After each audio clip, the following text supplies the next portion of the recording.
Shelley, can you hear me?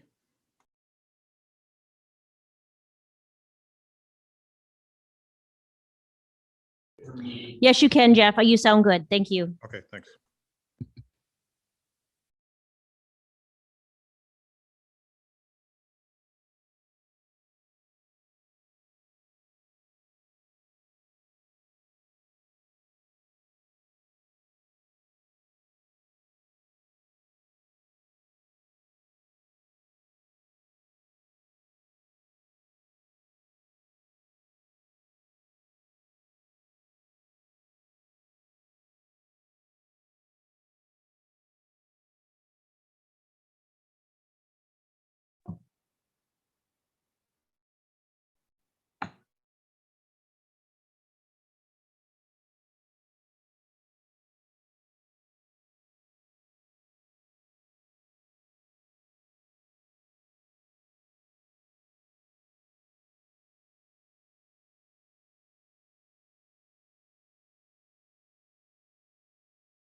Okay, welcome, council. I'm going to call the meeting to order and stand for the national anthem.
to everybody listening tonight, and good evening, council.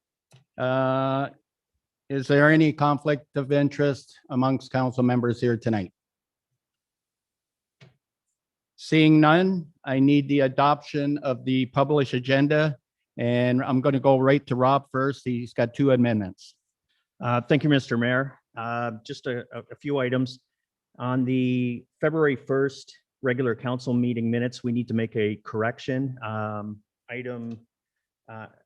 item 13, resolution R2101-039 should read that the committee minutes listed in agenda item 13.6, together with any recommendations to council therein, be received and approved as circulated, and with direction to administration to report back on the 3 recommendations noted.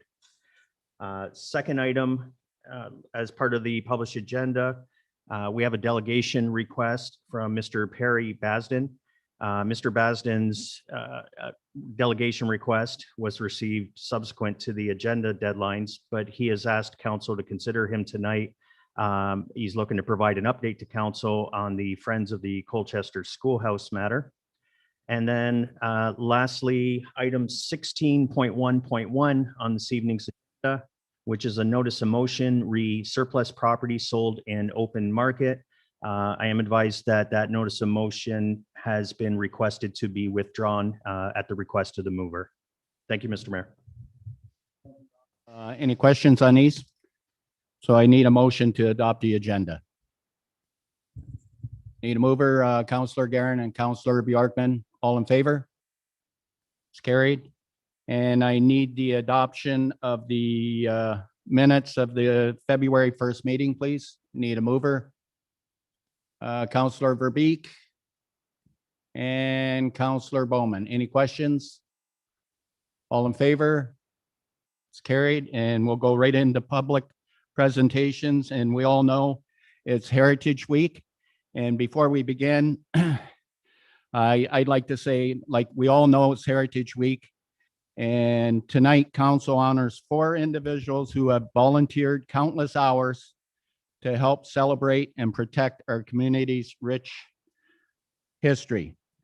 Now in their 3rd year, the annual Community Heritage Preservation Awards raise awareness of the importance of heritage preservation to our social and economic development by recognizing individuals and organizations who amplify what it means to honor and celebrate our community's past. On behalf of council, I'd like to thank all these individuals for their service to the town of Essex. I now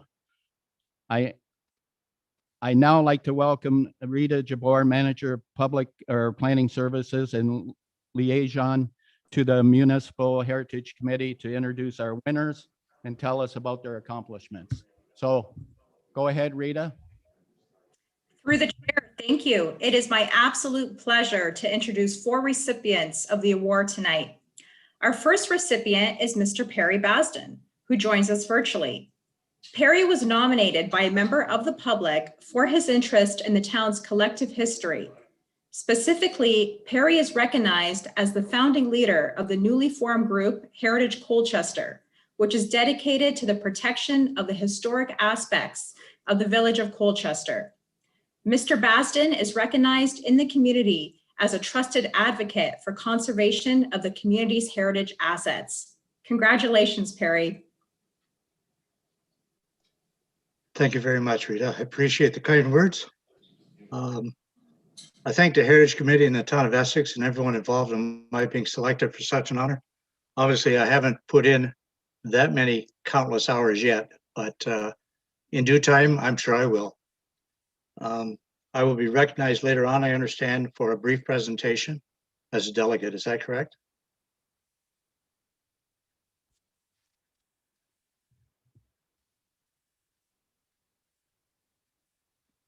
Do you hear me? That is correct. Fine. I'll save the rest till later on then. Thank you, Mr. Mayor. And thank you to the Heritage Committee in the town of Essex. Thank you, Perry. Our next recipient is Mr. Chris Carter, who is unable to attend tonight. Chris is a local historian who has written several books detailing the history of past villages and settlements within our town. Without Chris's works, the history of these places would be largely unknown and untold, since a vast majority have fell into decline with changing social and economic conditions. Chris's work is especially important during this year's celebration as we explore the lost settlements of Essex. Chris will be presenting a talk on some of these settlements tomorrow via our YouTube channel at 6 p.m. So please join in. Congratulations, Chris. And Mr. Mayor, our next recipient is Miss Elise Harding Davis, who is able to join us virtually tonight. Elise is a familiar name amongst residents and Canadians alike. Elise is one of the foremost authorities on African Canadian history and events connected to the development and progress of North America. Her unique perception reveals the early presence of African origin pioneers and freedom fighters in British Canada, revealing the invaluable roles of the Black thread in the Canadian tapestry. Her impressive volume of work includes guest articles in various newspapers and magazines internationally, and several books, including The Colors of Essex County, which concentrates on 13 sacred African Canadian cemeteries in Essex County. Elise has helped to preserve and attain municipal, provincial, and federal heritage status for these irreplaceable burial sites, which includes the Black Methodist Episcopal Cemetery in Harrow. Elise will also be hosting a talk on the cemeteries on Thursday via our YouTube channel at 6:00 p.m. Congratulations, Elise.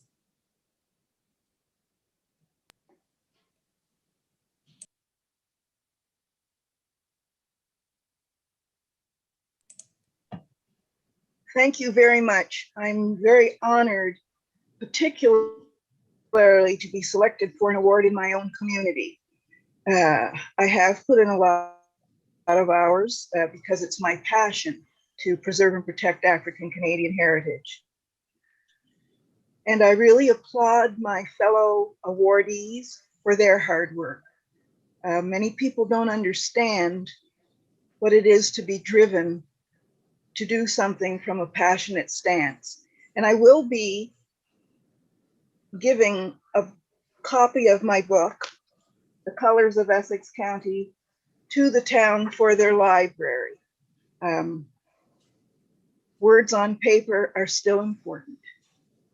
Thank you so much. Thank you, Elise. And Mr. Mayor, our final recipient is the late Mr. Bill Gay. Bill sadly passed away earlier this year. Those who knew Bill knew he had a passion for our local history, and especially with respects to the railway. Like the railway, Bill invoked progress by sharing his endless wealth of knowledge with anyone who walked through the doors of the Essex train station, including myself. The train station was a place he devoted considerable time and efforts to staffing and fundraising. Bill was an active member of his community and was passionate about history, even earning his bachelor's in history later in life. Bill shared his knowledge of local history with Heritage Essex, the Leamington Historical Society, and the Windsor Essex Historical Society. I've been informed by those who knew Bill personally that receipt of this award would have meant a lot to him. Bill was a true champion for our local history. Here tonight to accept the award on Bill's behalf is his wife, Marlene Markham Gay. Congratulations, Bill and Marlene.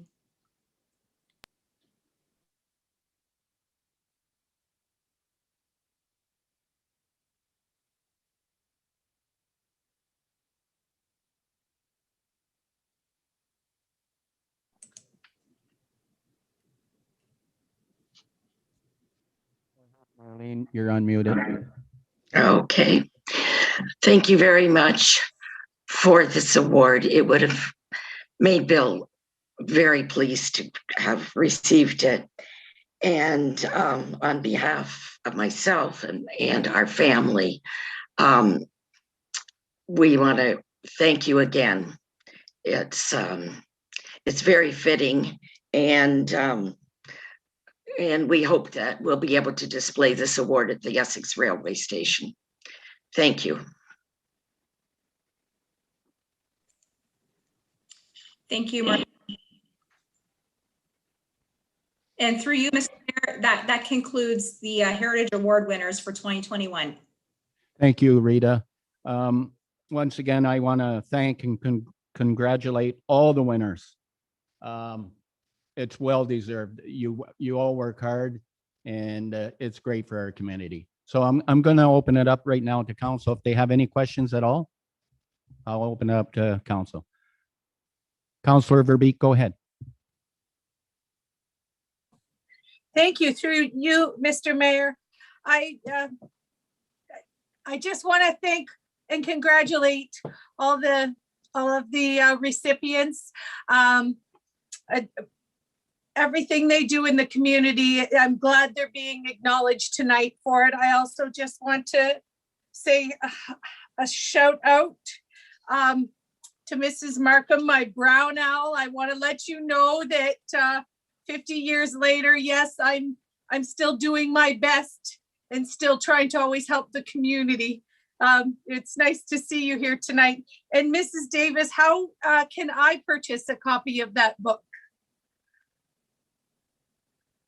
Thank you.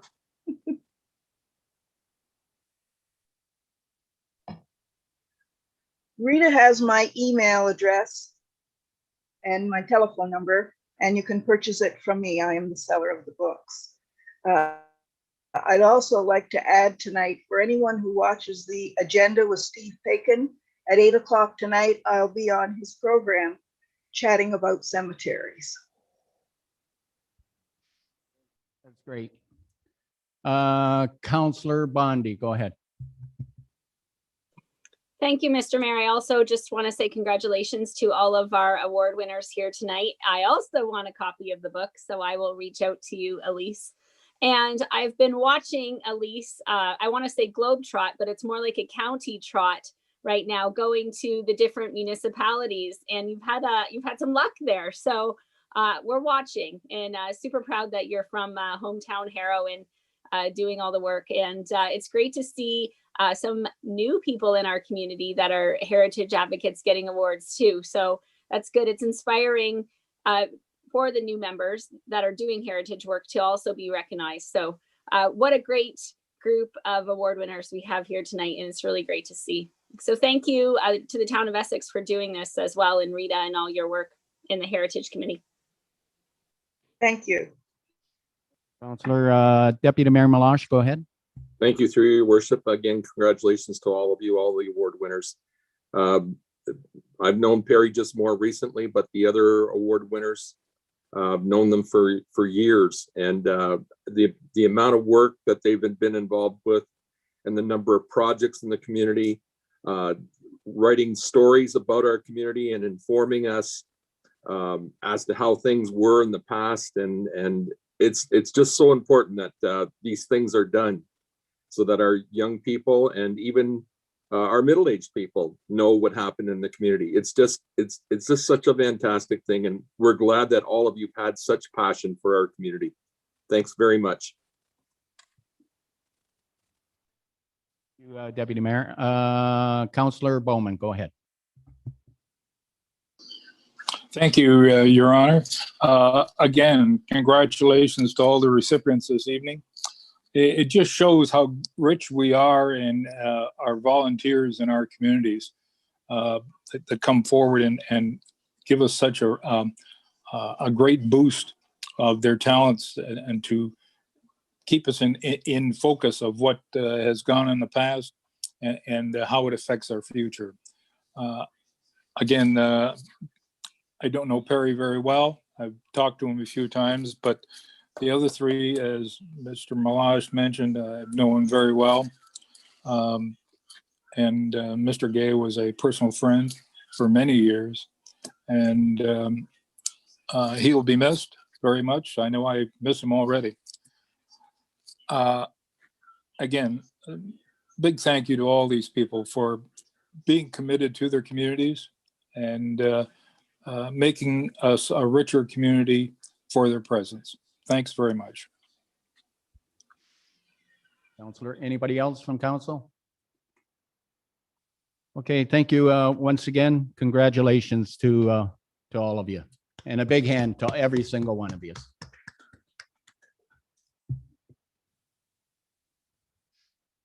Thank you, Mr. Mayor. Our second of three presentations this evening is Alex Denunville, Manager of Strategic Communications for the Town of Essex, and he's here to speak to the Heritage Week 2021 virtual tours. Go ahead, Alex, if you're ready. Greetings, Council, through the chair. Thank you for welcoming me tonight, and congratulations to all of the winners of the Heritage Heritage Awards, two of which we're going to hear more from this week. So it's really exciting. As Heritage Week rolls along, I'm excited to announce the launch of some brand new virtual tours featuring the interiors of some of the most beautiful and prominent heritage buildings in our community. But first, a bit of background. Throughout the COVID-19 pandemic, the town has sought out opportunities to modify our programs and services to continue to be, so they can continue to be provided to citizens, from the Candy Cane Lane decorating contest to our Open for Business map, from our home fitness and recreation programs to virtual birthday parties. These tours are yet another example of how we're continuing to provide the programs and services that residents expect during an uncertain time. And given that uncertainty, in the early stages of Heritage Week planning, we identified the need to provide an alternative to in-person events. We weren't really sure what the picture would be like, so we decided to plan ahead and make sure we could offer something. So we decided if we couldn't bring visitors to our local heritage sites, we'd bring the sites to them in the comfort of their own home, which is probably even better given the horrible weather we had today. With that, we identified 3 sites to take 360-degree images, which are now hosted online at www.essex.ca/Heritage Week. These sites, the John R. Park Homestead, St. Clement's Church, and the Essex United Church, represent some of the most beautiful and historically important buildings in Essex. The Heritage Week webpage includes links to these virtual tours, which also include annotations noting historic moments or artifacts contained within each site. So before I show you an example, I'd like to thank the Heritage Committee for their input, as well as the incredible knowledge provided by Susan at the Essex United Church, Nancy from St. Clement's, and Chris from the John R. Park Homestead. I got many of the annotations from these people, so shout out to them for providing their feedback, and it's quite incredible. So last but not least, I'd like to share an example, which is I'd like to welcome Council to join me on a virtual tour of the beautiful John R. Park Homestead parlor. So I'm going to share my screen. Okay, so the homepage here, can you see this? You can see this here. Okay, so this is our Heritage Week page. It's got all of our Heritage Week events that are happening, as well as links to the John R. Park Homestead, St. Clement, and Essex United Church virtual tours. So I'm only going to do one to save some for everyone else to look at after. I'm going to go to the John R. Park Homestead parlor. So this is just the main page of the virtual tour. It starts with a bit about the John R. Park Homestead and a short photo gallery of some of the images that the town has collected over the years. And now you can also see an introduction about the Homestead parlor. This was provided by Chris Ives again at the Homestead. Just a little bit of introduction about the room. And you can actually move around. So this is a full 360-degree image, which allows you to move around and look around the parlor as if you're there. And the annotations that I mentioned, provided by the local experts, allow you to click on an item or an object and learn about it. So this is the Homestead's parlor's harvest wreath. You have this desk, which is a beautiful desk secretaire. And you can see the south-facing window, which has beautiful Lake Erie out front. So these images were from later on in 2020. So I'm not going to reveal it all. I just wanted to give council and the community, any of our YouTube watchers, a bit of insight into what they can expect on the virtual tours. I think one of the best things about these tours is it doesn't end with Heritage Week. We're going to be able to expand on these sites, expand on the tours. We're going to take more and continue to provide them year round to people who might not be able to visit sites. So it enhances accessibility of our community and allows people to celebrate and learn about local heritage regardless of where they are. So we're really excited to launch them. And again, thank you for the input from everyone who provided feedback, and I'm more than happy to answer any questions from council.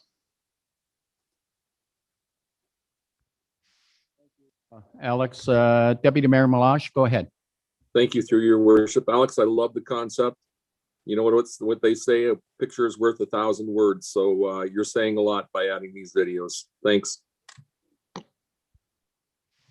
Councillor Bjorkman, go ahead. Thank you, Mr. Mayor, through you to Alex and to Rita and the Heritage Committee. Just great ideas. Like, there was a lot of brainstorming that went on about what it is we could do. Normally we have different events for this week. And it was just great to come up with these, and then the idea of having those beautiful interiors and annotize them like that, so people really can. It's like having your own personal tour guide. So it's a fantastic way to do it and to continue our Heritage Week. So I just wanted to say thank you for the work that took, and the work from Rita and her staff and the rest of the committee. Really came up with some great ideas over the last few months to keep heritage front and center for us. So again, it's great. Thank you very much. Or anybody else? Councillor Verbeek, go ahead. Thank you, Mr. Mayor. I just couldn't miss the opportunity to say thank you and bravo. I was really impressed, and I'm really glad that we're going to be able to build on this and keep it. It's not just going to pass at the end of Heritage Week. That's just another little bit of those silver linings. You had to get outside the box. You did. And now we get to take this forward with us. Again, bravo. Anybody else? Alex, want to thank you for the work you put into this. It was good. It's nice to see it's out there in the public and see all the hard work that goes into Heritage Week. So thank you very much, Alex. Thank you, council.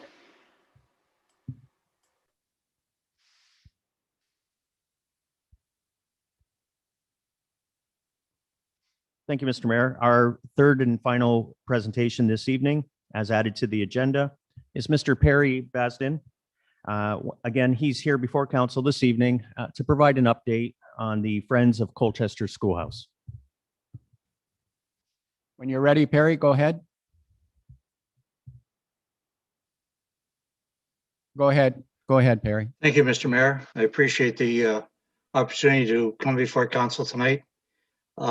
During my attendance at the council meeting of January 18th, I indicated that it was asked of me to show indication that I have moving forward with plans for forming a group to start restoration, be allowed to start restoration on the schoolhouse. Tonight, I'll just give you a brief update. Probably take a couple minutes and that should be it. But basically what we've done in the last month, we've group of Colchester residents and other like-minded individuals formed a group known as Heritage Colchester rather than the Friends of the Colchester Schoolhouse. The name was selected as an indication of a broader range of possibilities than did the former name. So that's why we went with that one. Normal operation of a not-for-profit corporation in the Ontario Historical Society requires that a board of directors be set up, a mission statement be developed, constitution and bylaws be enacted. And we have done that already. It's in place and ready to go. Heritage Colchester has applied for non-for-profit corporation status through the affiliation with the Ontario Historical Society. Those documents were filed and accepted by the Ontario Historical Society on February 10th of this year. We're now waiting for the registration as a not-for-profit corporation with the province of Ontario as an affiliate of the Ontario Historical Society. The board of directors has been holding virtual meetings on a weekly basis to formulate plans, set objectives, and mark milestones towards achievement of our goals.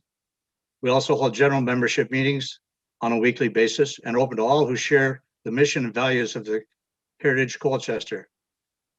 During those meetings, many people have come forward offering best wishes and comments. We've also received donations by those individuals who have sent them to us so we can support some of our immediate needs, such as seed money to cover Heritage Colchester's production and dissemination of informational materials, as well as other uses such as payment of the necessary incorporation fees and membership in the Ontario Historical Society. Heritage Colchester has formed various subcommittees in preparation of the Town of Essex and Heritage Colchester coming to an agreement which would allow the restoration process to move forward. A subcommittee has been established, for example, to have print material designed and published and distributed as necessary. Another subcommittee is responsible for electronic and digital media to gain more exposure by electronic means such as Facebook, Messenger, and a website, which became operational on February 13th. By the way, this website currently features a link to the Town of Essex Heritage Week virtual events, as well as information regarding Heritage Colchester. We've also developed email databases that have been established to keep interested parties aware of our accomplishments, as well as being used for direct communications and feedback to Heritage Colchester. Another subcommittee is looking into the proposals use of the schoolhouse through various stages of restoration, as well as ongoing community programs and events that can be held during and after restoration is complete. Plan is fluid by nature and can be updated and adapted as needs and market conditions change.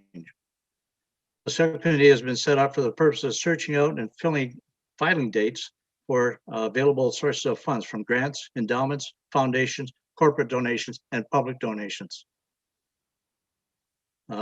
We've also begun to develop plans for graduated restoration covering the next 5 years or less as funding becomes available. During the pandemic, Heritage Colchester has been able to get the first stage of potential restoration, that being time to do an in-depth engineering study and cost estimates, as access is restricted due to the COVID-19 requirements. The presentation here is a very brief outline of the actions that we have taken so far in 1 month's time. I had hoped to speak at the February 1st meeting, but unfortunately I didn't make it to that one for some reason. The plans we're making now will fit well with the existing plans, such as the official plan, the Colchester secondary plan, and also big in consideration of such new ones as the climate ready climate change adaptation plan, to be discussed later at this meeting, I understand. It also encompasses some of the plans that previously purchased by the Town of Essex and not implemented or may have been overlooked for whatever reason.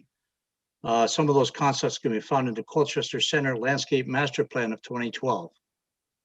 There are many unknown options that may be revealed through discussion and agreement between the Town of Essex and Heritage Colchester.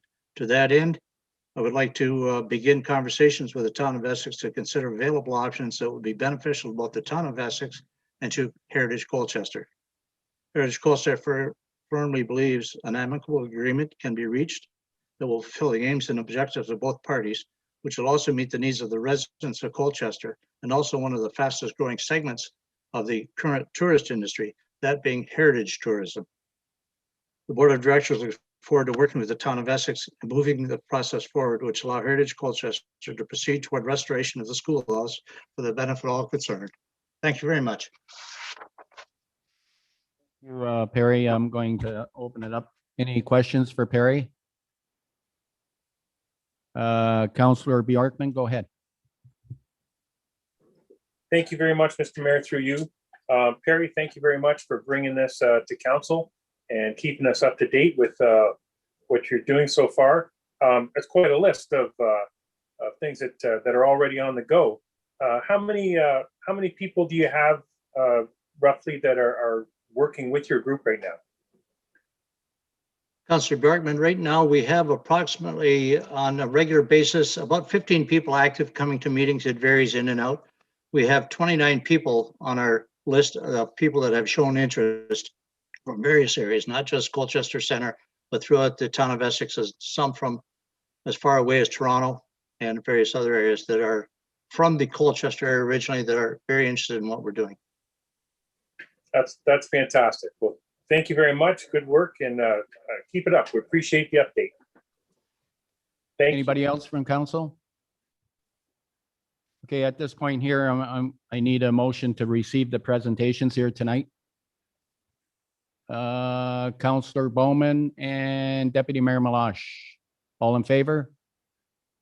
Thank you. Thank you very much, Perry, for the presentation. Thank you, Your Worship.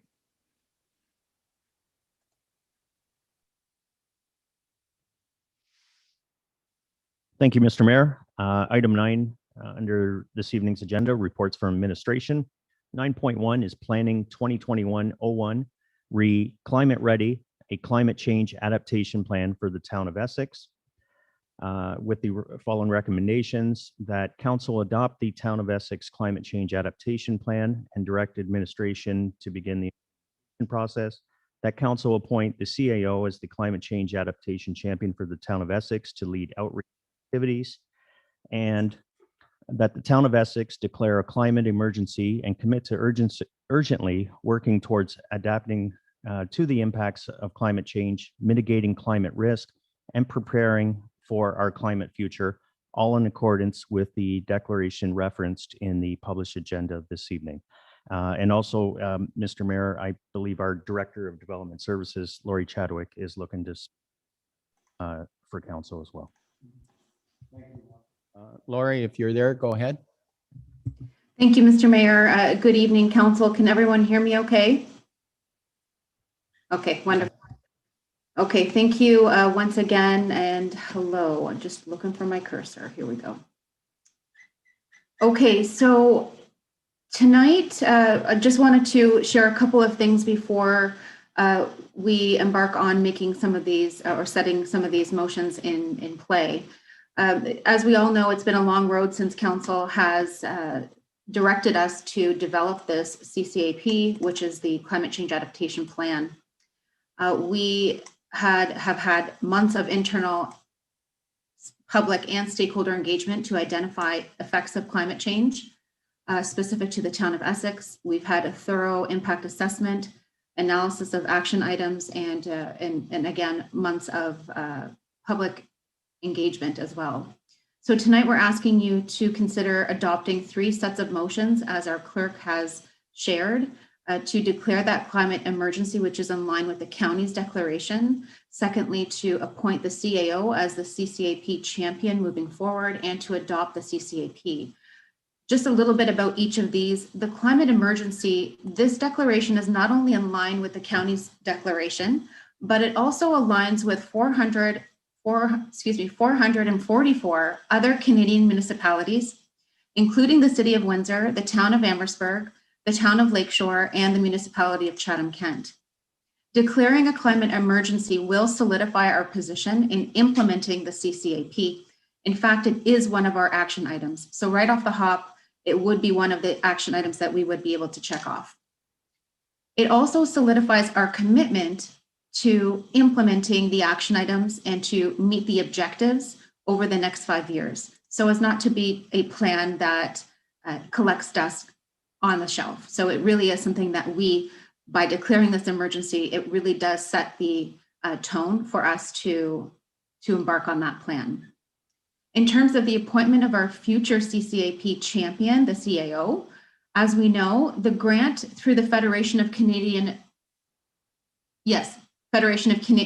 Municipalities allowed us to welcome Niharika Bandaru, our climate change analyst, to town administration as a contract employee for a period of approximately 18 months. So Niharika's last day with us is actually next Friday, February the 26th. So moving forward, since the CCAP is a document that will be led by administration and implemented under administration, we would seek your support in appointing our CAO as that champion moving forward. As you have probably read in the CCAP, Development Services does lead the reporting and would funnel up to council. But as far as a champion when it comes to being that face of the plan itself, we see it as a document that is just as valuable and just as important as the strategic plan, which is why we recommend the CAO be that champion moving forward. In terms of adopting the actual CCAP, a couple of things that I wanted to highlight with you that we recognize, and hopefully over the course of these 18 months or so, that we hope that you've also recognized that the town, specifically the town of Essex, must adapt to the way we do business, perhaps build our roads, perhaps plan for future development in a way that helps us to become more resilient and stand up on our feet should climate continue to trend towards wetter, wilder, hotter, and more unpredictable. So what we're asking you here is, can we do anything today over the next 5 years to set ourselves up for what science is predicting to be a changing climate? And what we're saying at administration and through yourselves as a council, because you've directed us to do so, is let's give it a try. As we implement these action items set out in the plan, how will we know we're successful 10 years, 15 years down the road? Each action item has criteria and indicators that will allow us to measure success in adapting to those particular climate impacts and meeting those particular objectives. So just to give you an example, did that pavement material that we made a change to as a result of an action item, did it make a difference in improving drainage or erosion or less cracks? So these types of things, small data sets over the next 5 years, and then definitely over the long term, we may be able to conclude that implementing these action items has made us more adaptable, more resilient, and in some ways, potentially, could put us in a better position financially. So if we're going to ask the municipality, its community administration, its council to embark on a plan that will call for some changes to how we think and do business, and maybe the materials we use and how we build, then what we would like to do is provide you with data and reporting over the next 5 years to keep this dialogue going. So in conclusion here, that we all know that this climate change adaptation plan is only one of the many projects that we are leading at the town of Essex, but we do want you to know that we have every department and every division that has a path forward in playing a role in implementing this plan. We will do what we can to secure our future and hopefully to essentially to meet our big goal, which is not to reverse the signs of aging on our land or reduce the impact to our natural resources, but rather our goal is to become stronger for itself. And when I say itself, the town of Essex, and our goal is perhaps to become more secure, more safe, more resilient in the face of a changing climate. So we do present you with the CCAP 21 through 26 for your consideration so we can get to work. Thank you, Mr. Mayor and Council. Thank you, Lori. Just one quick question to you. We're always open for any input from the farm industry moving forward, aren't we? I want to make sure we are.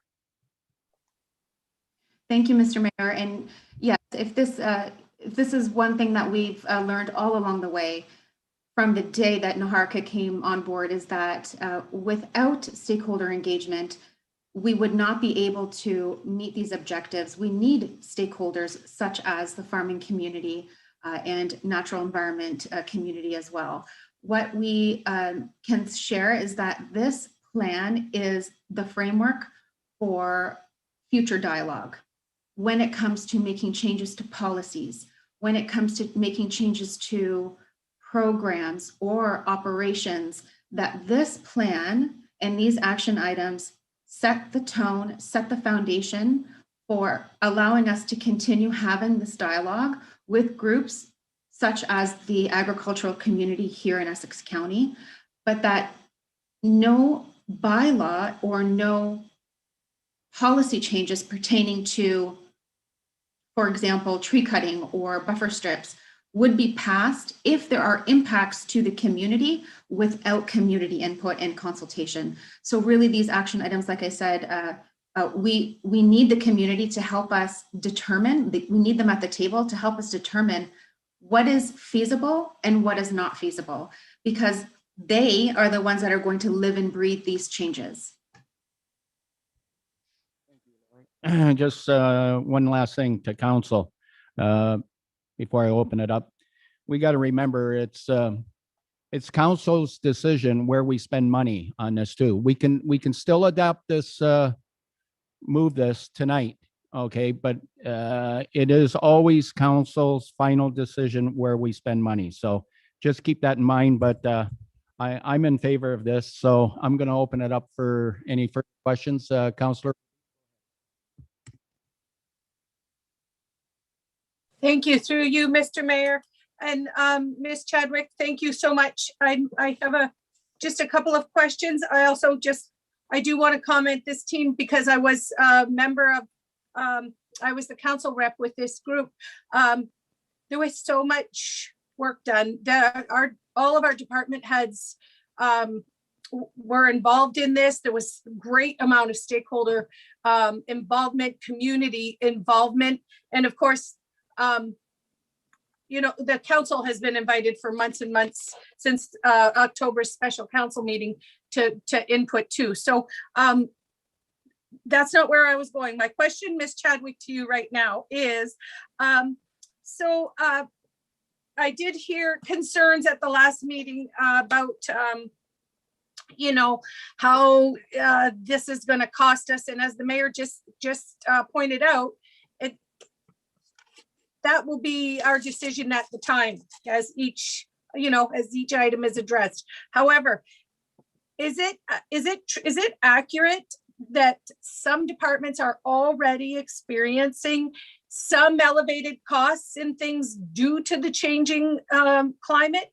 And could you comment, please, on the potential for much larger financial impact if we don't take action? Because that came up several times and I haven't heard it discussed in front of fellow council members. Thank you. Through you, Mr. Mayor, to Councillor Verbeek.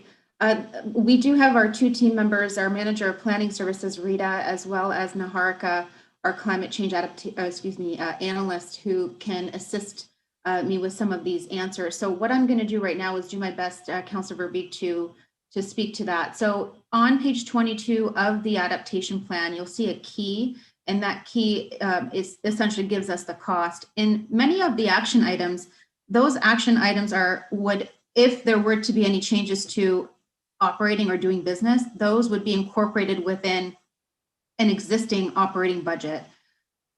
Were there or have there been impacts to specific departments where financially, if we don't do anything? I would say that through what I've learned as being an observer to many of these discussions when it comes to impacts and analysis and the vulnerability analysis as well, I've heard that yes. I'd like to pass the mic to Naharka, if you could, Naharka, and just touch on cost implications to if we were to not implement some of these action items, and of course, cost implications if we were to continue doing business the way we're doing business. Examples, please. Thank you, Lori. Thank you, Kim. And through you, Mr. Mayor. I'd like to address that question with a bit, basically backing up with data I've shared on the plan, which is the idea behind climate adaptation is to make sure that we procure the right resources and the right funding while we are planning for the changing climate. So while we were conducting the vulnerability and risk assessments with individual departments, we did learn that with every single year, the cost of procuring resources to do road maintenances and frag removals, for example, were going up. So, and shoreline assistance for shoreline building and shoreline assistance and flooding mitigation. These are other examples as well, where the amount of time and amount of resources that are being spent on these activities are incrementally increasing.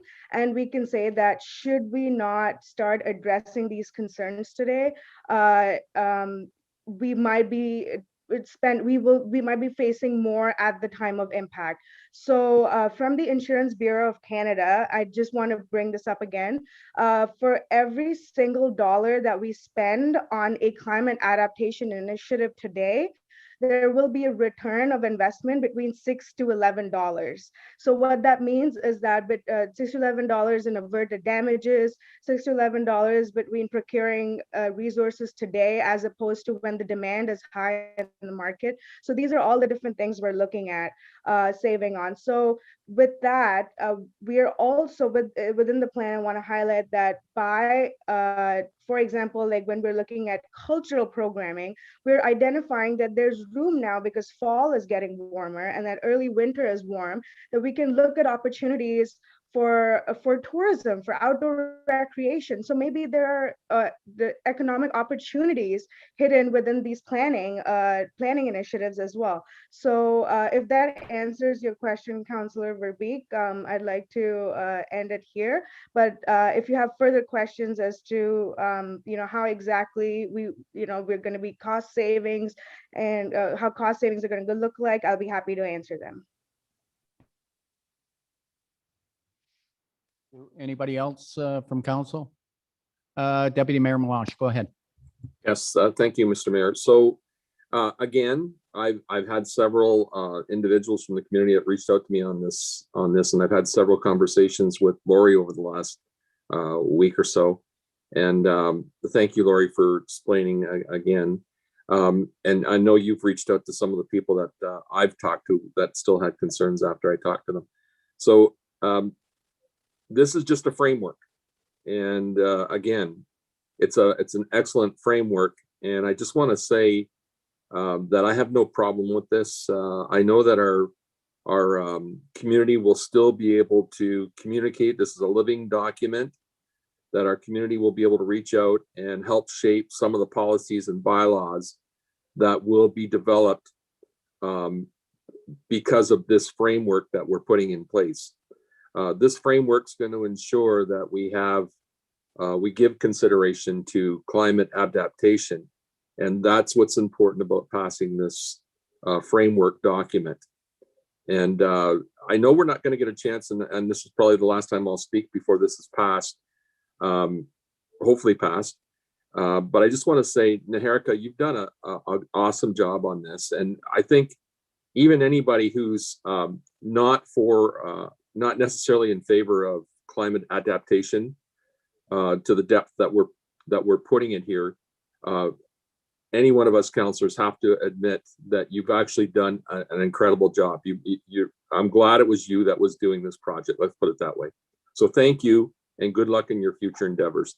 But I think it's important that we do pass this evening. So I'm going to be in favor of it, Mr. Mayor. Questions? Councillor Garin, go ahead. Thank you, Mr. Mayor. Yes, so just want to touch base on what Deputy Mayor Malash said about the frameworking, and I'm hoping that's how I'm hearing it as well.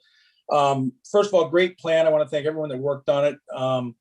I'm not a big environmental or climate type person, but I'm learning along the way, and it was a good report. It was a good read. Where my mind is with it is how it's going to have an impact on our residents. They have to live with it, but they're also going to have to pay for a lot of this stuff too. When we go green, it isn't necessarily the cheapest method all the time. Might be a better method, may not be a better method in some cases, but I think a lot of what's in this plan is really good. My concern I have is the impact that it's going to have, those objectives on our budget and on some of our tendering processes. When you start getting specific on environmental things that need to be put into a bid, sometimes it could limit the amount of people that are capable of bidding on the project. As long as we're not locked into having to try and fit this plan into all of our decision-making processes or all of our tendering process, and it's just a matter of framework and take things into consideration when we are looking at jobs and different things we want to do, then I'm all for it. So, and I hope I'm hearing that right. Is that correct? I think you're right on there, Councillor Garin. This is just a framework, like Deputy Mayor Malash said. So anybody else from council? Councillor Van Dolen, you're next. Thank you, Mr. Mayor, through you.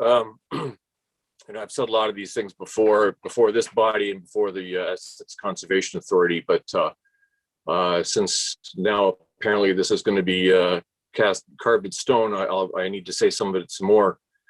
I'm sure as people promise that there's going to be dialogue and input and engagement going forward, but I warn residents that it won't change anything. It won't change anything any more than our arguments over the way COVID was handled changed anything. This has been a bureaucratic wish for decades across Canada, and this is going to give them vast control over all aspects of life and taxation. and it's going to reduce our liberty. It's going to damage our economy, and people will wonder, why, who agreed to this? I didn't agree to this, but that's what we're agreeing to tonight. You know, this climate change plan is an unnecessary reaction to a fake emergency. You know, this council and IRCA and Windsor and a whole bunch of other places have voted and agreed and all nodded that, you know, the climate emergency has been declared, but it plainly doesn't exist. The climate alarmists have been making unsupportable claims that the sky is falling for 40 years, and they've been wrong on every count. They haven't just been wrong a lot, they've been wrong every time. I know this personally because when I was 26, 27 years old, I was an environmental writer writing the first scare stories about how, oh, this is going to happen, that's going to happen, the lakes are going to dry up, blah, blah, blah, blah, blah. And as I got older, I realized all the stuff I wrote never happened. And it's still not happening. But we've got this new development society, the memory hole. Something happens, it just goes down the memory hole and everyone forgets and they pretend it didn't happen. And that's what we're doing with climate. You know, most of these plans are going to seriously damage and possibly even destroy the two industries that sustain almost everyone who lives in this town, and that's automotive and agriculture. And we have a note on our agenda tonight that the local farmers would like us to delay this at least until April 10th so that they can consult a little bit more. And I think that's the least we can do. I mean, this isn't like just one schoolhouse or something. This is every building in the town, every life, every job depends on this. And I think we should give it more time, and we should allow farmers to have some more input. Actually, you know, after all, they've got like a $3-4 billion industry just in this town that relies on it. So we owe them that. You know, the COVID crisis we're still going through, if it's taught us anything, it's that you don't give bureaucrats carte blanche to control or shut down your life or your business or your world. And that's what we're going to do with climate. You know, people even tonight are saying, oh, don't worry about this. It's only a roadmap. It's just a framework. It's a living document, blah, blah, blah. No, it's not. We're letting the camel's nose in the tent. And this changes everything. And which is why its proponents have been so determined for so many years to get it through. And as Ms. Chadwick just said, you know, this is important as the strategic plan. This will affect everything the town does. And once it's passed, our neck will be in the noose, and there's no going back, which is too bad. One of the aspects about this debate is that anyone who disagrees with it is a climate denier. You know, you're evil because, you know, you hate the climate. Which is, you know, it's ironic. I think I'm the only member of this council who owns a woodlot and devoted virtually every penny I have to raising trees and saving trees and advancing the Carolinian species. You know, I really love the environment. That's why I spent 7 years as an environment reporter. Yesterday, I bought an electric car. I'm very excited about that. Over the next year, our household will save between 1,000 and 2,000 liters of gasoline, which is probably more than this plan will save. And yet, I'm the one who's going to be voting against it. The people who live in suburban homes with no trees they're all in favor of it. The people who use giant honking pickup trucks to go pick up groceries, they're in favor of it. People who drive SUVs, they're in favor of it. But this isn't really a climate action plan. This is just a big government plan to increase bureaucracy and raise taxes. And it's you know, sometimes everybody in government is wrong. And this is one of those times. We saw it with COVID, and we're going to see it again. Thank you. Councillor Verbeek, I think you were next. Well, through you, Mr. Mayor, there was a pause in people talking, so I was going to make the motion, and but sure, I'd like to speak a little more on it. I just again, I want to thank all of staff for their hard work on this. I'm not crazy about again, here we are attaching fear to this document, and that's it. It's just that's really unfortunate, because again, I'm really grateful we've gotten to this. I appreciate all the work that's brought us here. We've been working on this. Your team has been working on this since November 18th, and we were given the timeline, and we've been given constant updates. And on October at our special meeting, Giz laid this all out for us. In early December, we were given all the potential costs attached to things. We've had lots of time to, digest this, and I'm really glad you were able to, alleviate that, the people that in the ag sector that had some concerns and been able to, alleviate those concerns so that we can move forward with this. Also, the countries also, you said 444 municipalities, the city, the county, also the country have adopted the climate emergency. And I don't see how and why we wouldn't want to do the same. Some of us can all agree to disagree, right? But so I was just going to move that we, support the 3 motions ahead of us. I like all of them. And, but that's if everybody's done speaking, because then I saw another hand shoot up. So I might have just jumped the gun. Yeah, Mr. Mayor. Counselor, I'll let you make the motion. Let me just open up the floor again, see if there was any other Yeah, questions. I thought we were done. Sorry. Yeah, Counselor Bondi, go ahead. Thank you, Mr. Mayor. I would like to second Councillor Verbeek's motion whenever she makes it, and also a recorded vote on it. I only need to speak to it once. I think the plan has been thoroughly vetted through all stakeholders. I think this council even went above and beyond accepting more members to the committee when lobbied. So I think that was, we did everything that we potentially could. We pushed it out as much as we could for public feedback. And I believe that where we need to go is, and this has happened a few times, is we don't operate our council business in a vacuum. Everything's public, right?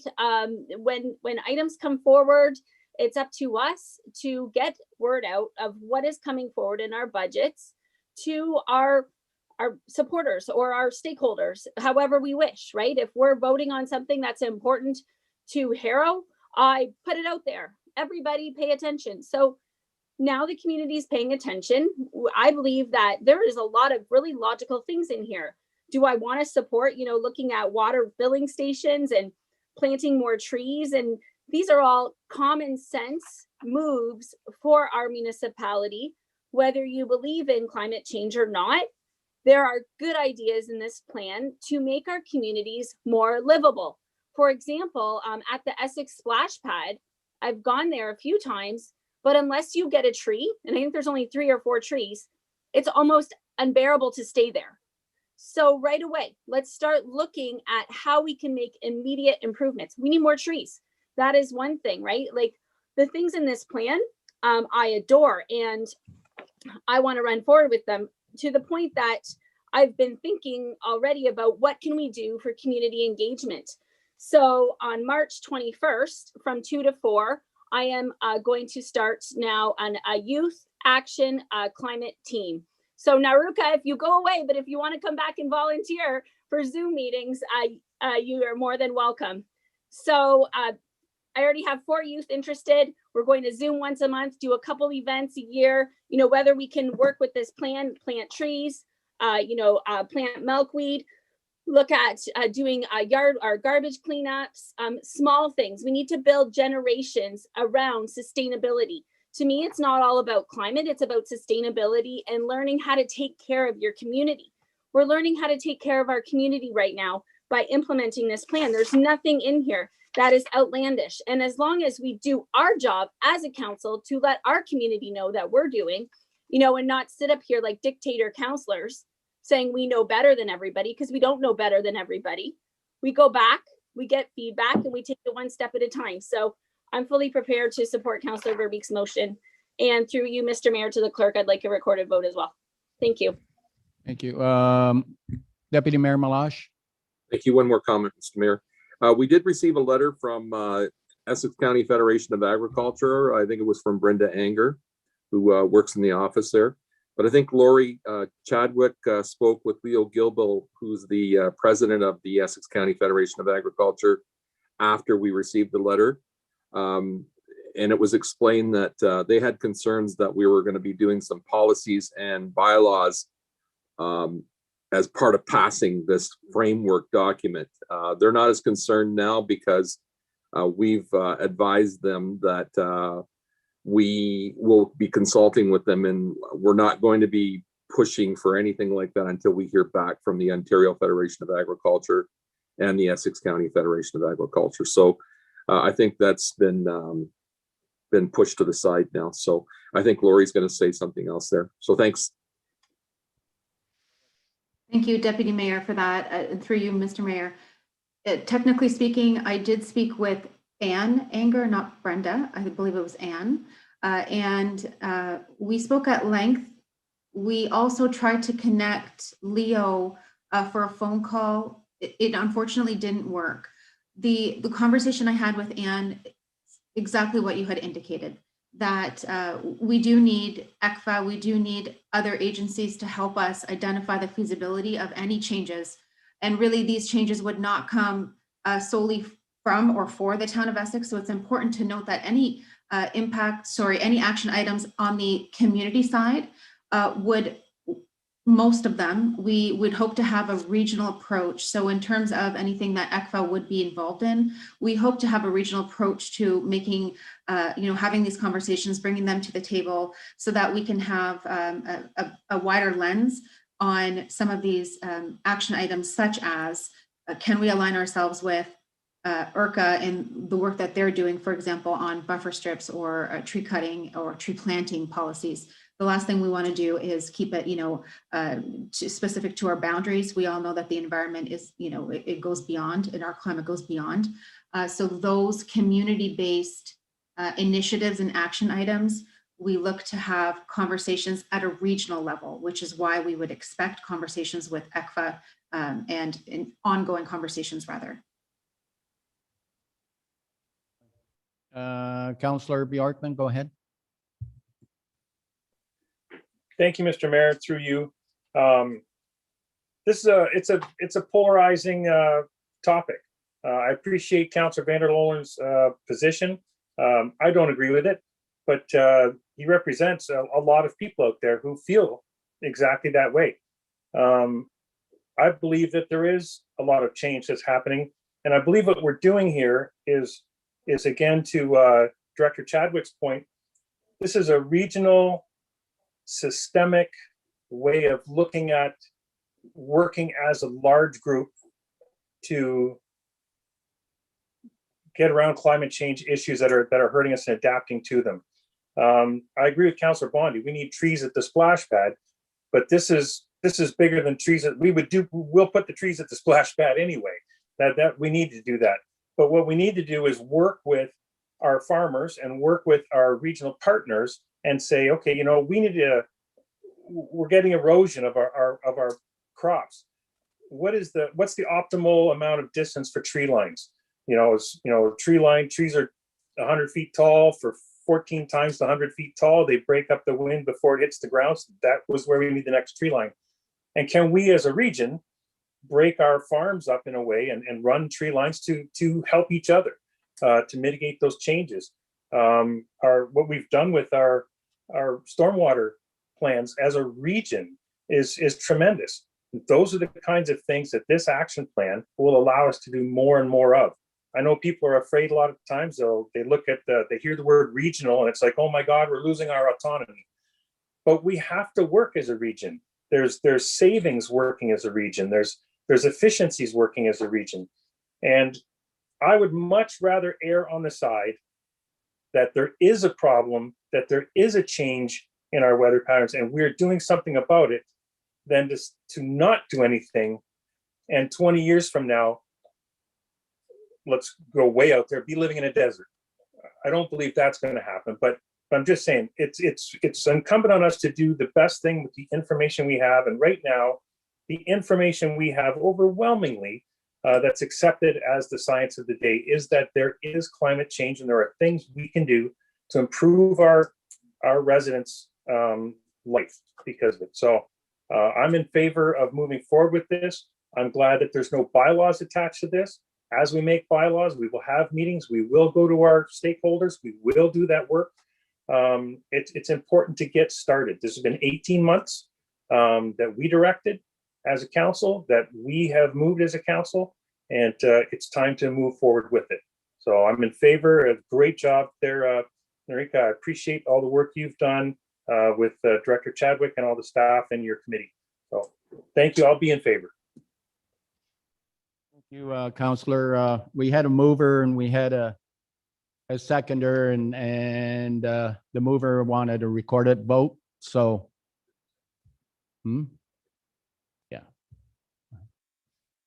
Thank you, Mr. Mayor. On the motion that council adopt the Town of Essex Climate Change Adaptation Plan and direct administration to begin the implementation process, and that council appoint the CAO as the Climate Change Adaptation Champion, and that the Town of Essex hereby declare a climate emergency in accordance with the declaration in the published agenda this evening, as moved by Councillor Verbeek, seconded by Councillor Bondi, with a recorded vote requested by Councillor Bondi. Councillor Bondi, how do you vote? Support. Councillor Vanderdolen, how do you vote? Opposed. Councillor Bowman, how do you vote? Support. Mayor Snively, how do you vote? Deputy Mayor Malash, how do you vote? Support. Councillor Garin, how do you vote? Support. Councillor Verbeek, how do you vote? Support. And Councillor Bjorkman, how do you vote? Support. With a recorded vote of 7 in support and 1 opposed, the motion carries. I just want to thank the staff for all the work they put into this. It was a good report. Thank you.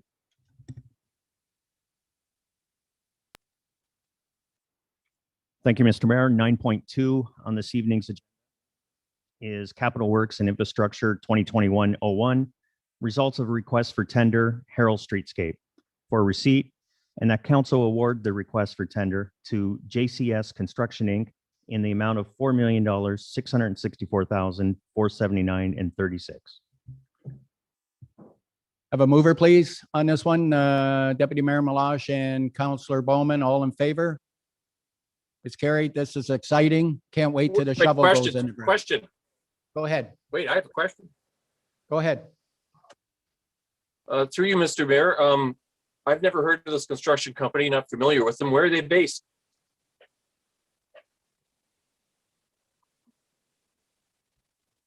Kevin, can you answer that? Go ahead, Kevin. Through you, Mr. Mayor, they're a Windsor-based company. Great, thank you. Really looking forward to seeing this work start. Yeah, I agree. That's great news. Thank you. Hands all in favor again, please. Yep. Thank you. It's carried. 9.3 is Community Services 2021-01, Town of Essex Flag and Half-Masting Protocol Policy, for receipt, and that council adopt the Town of Essex Flag and Half-Mast Protocol Policy as presented in Appendix A of Community Services Report 2021-01. Get a mover on this one, please. Councillor Garin and a seconder. Councillor Bjorkman, any questions on this one? Councillor Bondi, you had a question? Yes, Mr. Mayor. I'm glad we have a policy now. I read the policy through you to our Deputy CAO, Doug Sweet. I saw that, there was some communication in there with staff members, but as a counselor, or even potentially all Essex staff, because we have that all Essex staff email, times go by and the flag's down and people will be like, why is the flag down? And I'm like, I don't know, right? It could be for this, it could be for that. So if the flag is lowered, I just, it might be proactive for council and Essex staff to get, a 1-sentence email, sent out saying the flag is down for this reason, so that several counselors and several staff members don't have to ask. It just makes my job a lot easier. So I'm wondering through you, Mr. Mayor, if Doug Sweet would, or whoever is in charge of that, could do that for us. Thank you. Through you, Mr. Mayor, Councillor Bonnie, it's something we're looking at doing for sure. Now that we have a formalized policy, not only we'll update council why flags are at half-mast or why there's a special flag up, we'll also know when the timeline is coming down too. So I think this will help with a lot of guidelines, but we'll definitely look at doing that. Thank you, Doug. All in favor? Carried. Thank you. Thanks, Doug. Thank you, Mr. Mayor. 9.4 is Planning 2021-02, Heritage Listing, Ferris and Huffman Cemeteries for receipt, and that the properties known municipally as the Ferris Cemetery and Huffman Cemetery be listed on the Essex Municipal Heritage Register pursuant to subsection 27(1.2) of the Ontario Heritage Act. Have a mover on this one, please. Mover, Counselor Bowman, and seconder, please. Counselor Verbeek, any questions on this one? All in favor? Carried. 9.5, Legal and Legislative Services 2021-03, quarter revision for 13th concession West Drain, Newbridge for Martin, that the 3 members of the Drainage Board indicated be appointed to sit as the quarter revision to be convened on March 11th at 5 p.m. and that bylaw 1988 to provide for the 13th concession West Drain be provisionally passed with 2 readings this evening. Have a mover, please, on this one. Counselor Bowman and Counselor Guerin. Any questions on this one? All in favor of this? It's carried. Through you, Mr. Mayor, I noticed at the beginning of the meeting that youth member Ava Hoffman is in the meeting. I don't know if she's still in or if she has a report for council.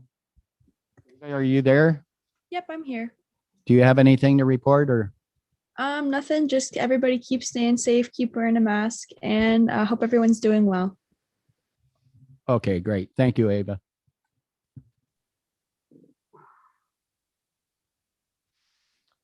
Item 11 on this evening's agenda, any updates from County Council? I don't think so.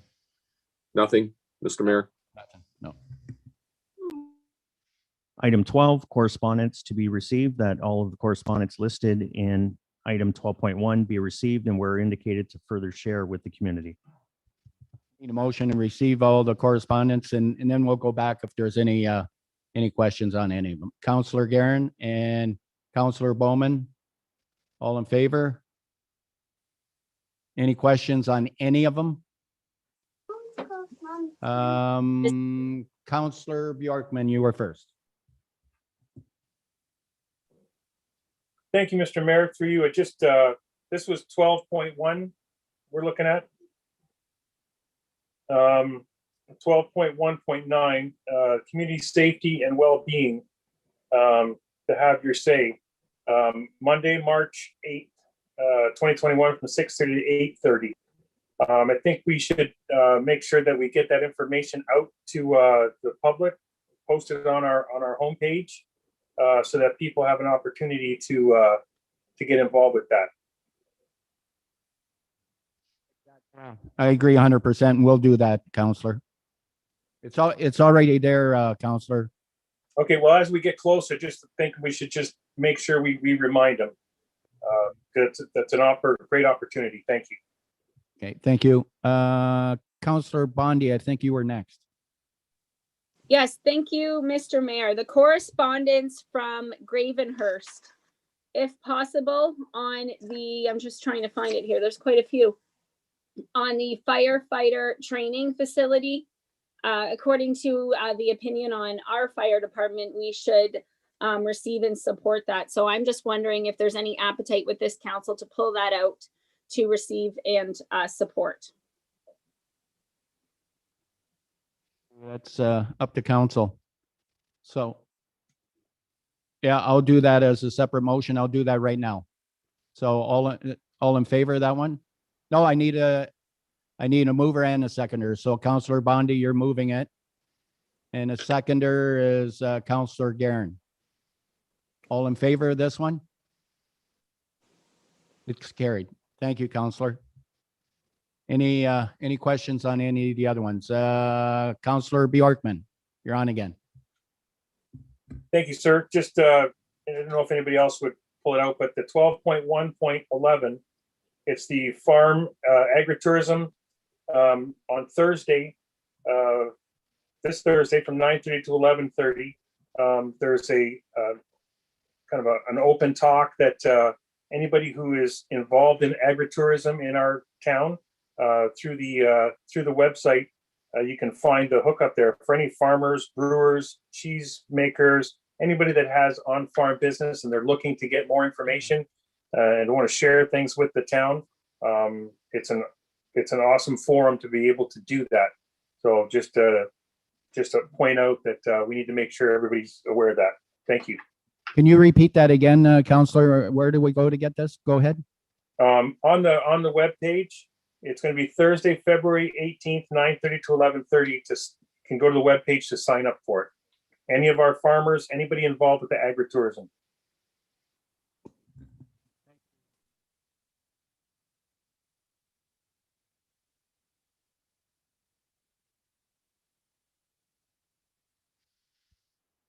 Thank you, Mr. Mayor. 13.1, that the Finance Committee minutes of January 25th, 2021 be received, approved, and adopted as circulated.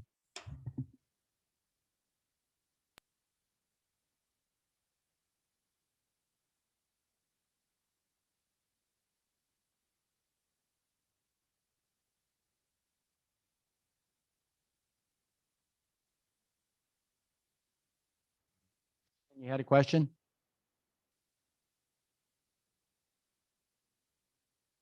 Counselor Bowman, did you have a question? You had your hand up? Oh, you're just, okay. All in favor? I'll go back. All in favor? Carried. Thank you. Thank you, Mr. Mayor. Item 16, notices 16.1.1 was withdrawn as part of the adoption of the published agenda this evening. 16.1.2, that Essex Council establish an ad hoc committee to come together to propose regulations and policies around short-term rental accommodations in the town of Essex, as moved by Councillor Bondi and would require a seconder. Is there a seconder on this one? Seconder with a change, if that's okay. I'll talk to the mover that this group to investigate and propose direction to amend to do the policies and regulations. Is that all right with the mover? Sure. Okay. Any other questions on this one? Councillor Bjorkman, go ahead. Thank you, Mr. Mayor. Through you to admin, probably to Director Chadwick. I know that administration has already been directed to look into the short-term rental issue. I'm just wondering where are we with that, and how would an ad hoc committee like this fit into the plan that you have right now? For you, Mr. Mayor, thank you, Councillor Bjorkman, as well as Councillor Bondi for setting forward this motion. So here in administration, we are doing our research, our background, and we are already preparing changes to the zoning bylaw and bringing forward that to the public and to our stakeholders for consultation. So the background work, we have experts on our staff, as you know, Rita Jabour, our emerging expert, following those footsteps in the shadow of Jeff Watson, our resident policy planner and that expert. So Rita is, she's impressing me day after day with these policies and these things that we're looking at from all different angles. So Rita and Jeff are working hand in hand with looking at all of our policies, not only from zoning, but also provincial policy, also bringing in Nelson into the mix as our economic development officer, also bringing in kind of a view, a perspective from, what have we heard from the public and what have we heard from you as council? So what we plan on doing is going through the motions of stakeholder and public engagement in a multi-step process leading us to around May 1st, when we expect changes to be implemented in our zoning bylaw. So right now we have, again, that background research and that background information. We seek public input and we seek stakeholder input. We're not going to go forward with our typical, here you go, council, here's our proposed bylaw, and we're not going to throw it in your face. We want to be able to consult, engage, collaborate, and empower many of these individuals. So we believe that we have the experts and we have the expertise on staff. Also, as you know, our communications manager has quite an expertise in being able to use different formats for engagement. And then as well as our building staff who has quite the knowledge in, on the boots on the ground as well. So our recommendation is to allow us to continue doing our due diligence before we bring forward those recommendations, before we move forward to the consultation stage. That consultation stage, we want to expand as much as possible and not limit it to solely a committee. Thank you, Lori. So most of the work is being done now. So to me, on forming another committee, ad hoc committee, I think doing this, I think it looks like we're doing double the work. We're going to form another committee when all the work's already been done and presented to council. So I wouldn't support this, but it's up to council. But Councillor Guerin, have you got a comment on this one? Through you, Mr. Mayor, I think Councillor Borkman had a follow-up. I'll let him go first, please. Yes, thank you. Go Thank ahead, you, Councillor. Aaron. Thank you, Mr. Mayor. Yeah, so my follow-up to that would be, so you're looking at May 1st, you're hoping to have a zoning bylaw done. When are you looking to go to public consultation? When can we expect that? So the team right now, we have, as you all know, and you can imagine, competing priorities and multiple high priority matters that we're dealing with on the daily.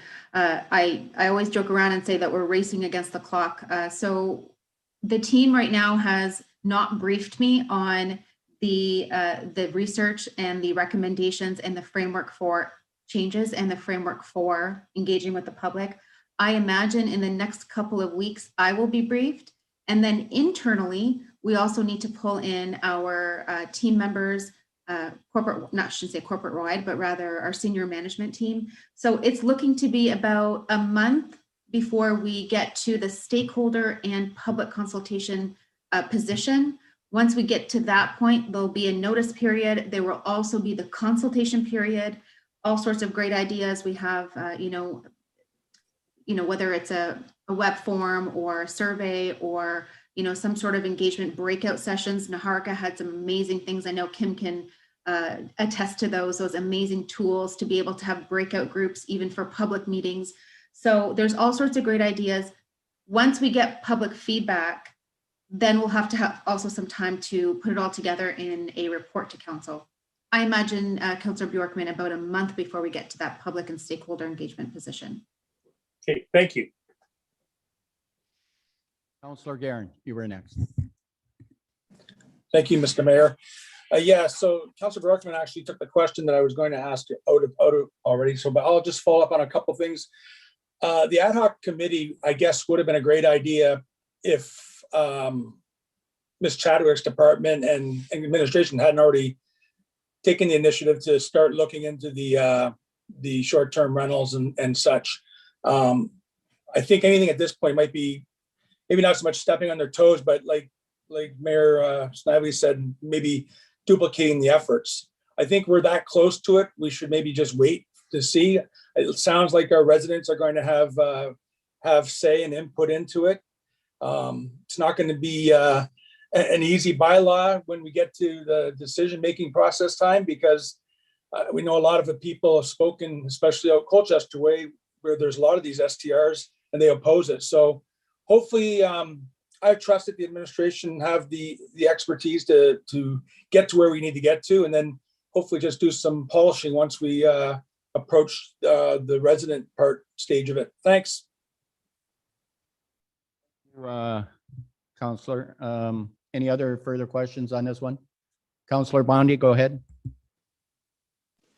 Thank you, Mr. Mayor. I think that this was just a really healthy conversation to have publicly. I know that we've had very preliminary conversations about this, and now we've had a little bit more of an in-depth timeline with public. So I'm okay to pull the motion and wait for administration, because I feel like we're on a little bit more of a concrete road plan now. Sometimes as a counselor, actually, well, all the time as a counselor, it's really hard to have discussions, just brief 10-minute discussions with council about hot button items, right? The old schoolhouse file put us in, alerted us to this issue, and we really haven't had an opportunity as a council to say, what kind of an issue do we feel like it is? And so I really think we need a lot of public consultation on this going forward. I know that there's a lot of Airbnb owners out there that want to be consulted, right? I think we can come out with a win-win, and I just hope we get lots of public consultation, because before we've been presented with really good bylaws, but not a lot of public consultation. And I'm just letting the voice of my voice really be heard, that this one, we have to get a lot of public consultation from owner operators to members of the public. So I appreciate everything.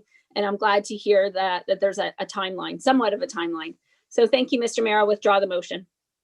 Thank you, Counselor.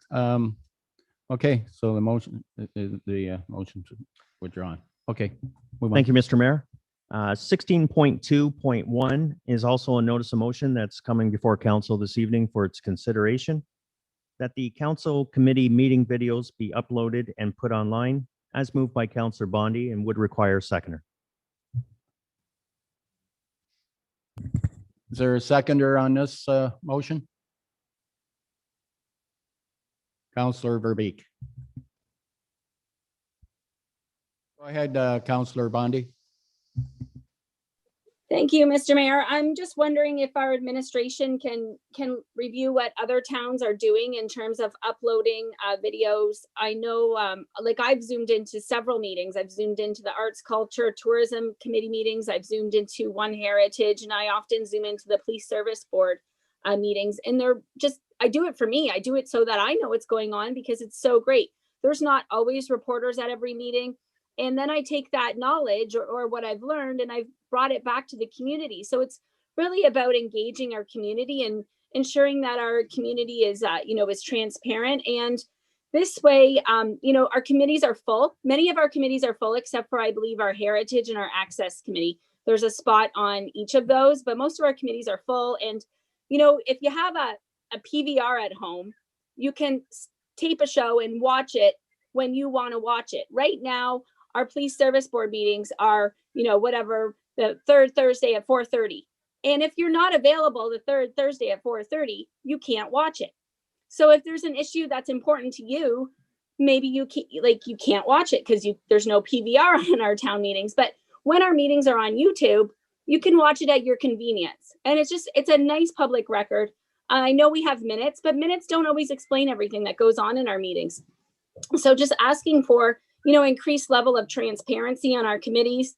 I've done a little bit of research on this. I've seen, if you go into YouTube and you punch Heritage Committee, you can see other towns that upload their Heritage Committee meetings.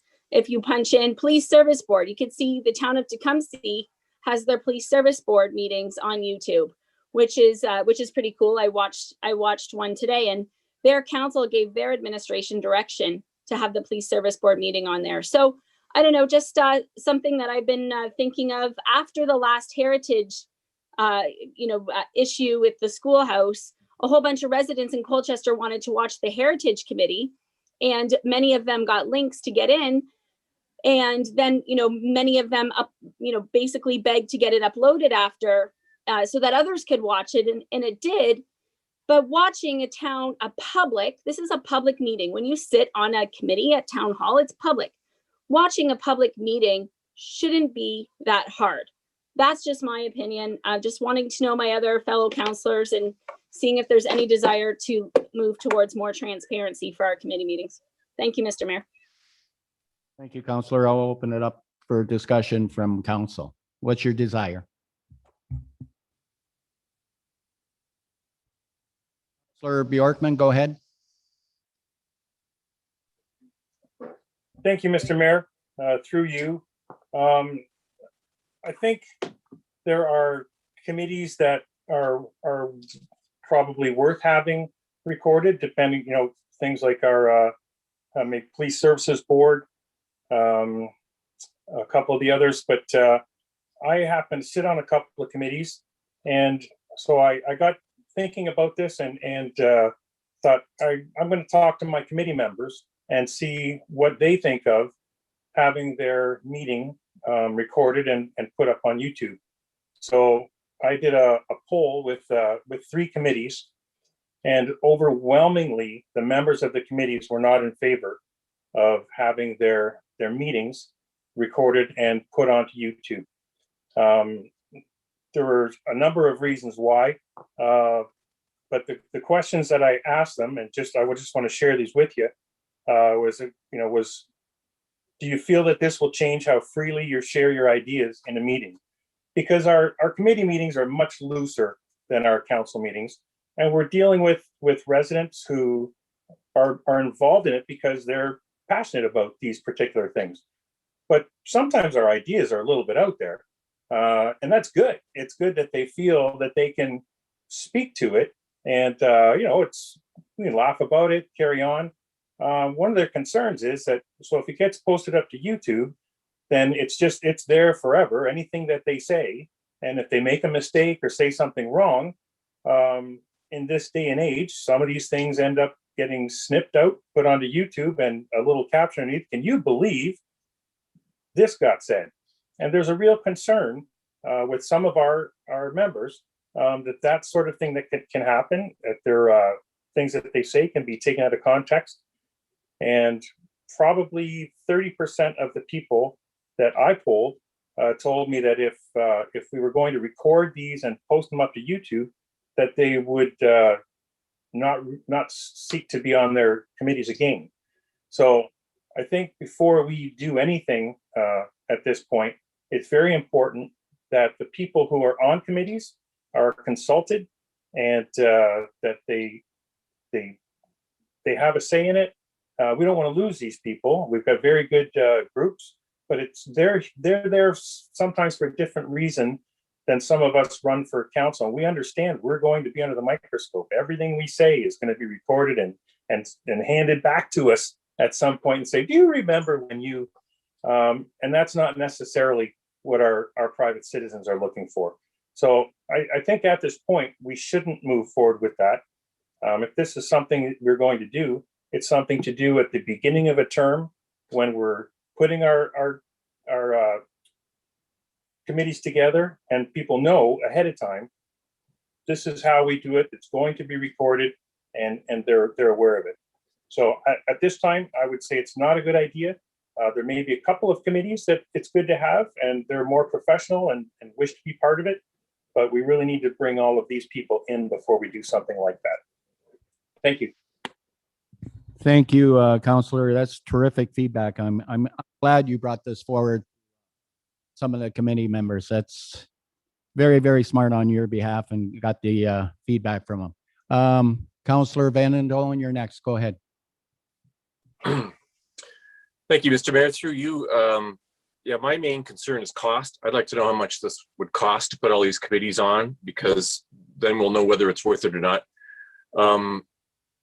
I think this is a solution to a problem that doesn't exist. I don't think many people want to watch this stuff. Council has to be out there, of course, because it's the main business of the town.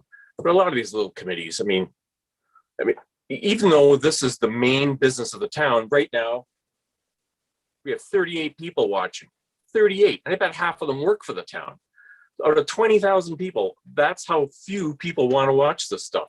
So I'd want to know how much it costs before we decide that we're going to start streaming a meeting that might only get 2 viewers. That wouldn't be worth it. If there was a clamor for this, if there was a need for it, of course I would agree, because if the public wants to watch it. But to paraphrase somebody who spoke earlier tonight, going to a public meeting shouldn't be that hard. And very soon we'll be allowed to go to public meetings again. We won't need to stream them. Thank you. Oh, but I would like to know how much this costs before we make a decision. Yeah, thank you, Counselor. Anybody else? I wouldn't support this either, to be honest with you. You just made a good point, Counselor Van. 38 people are watching the meeting tonight. That's it. Unbelievable.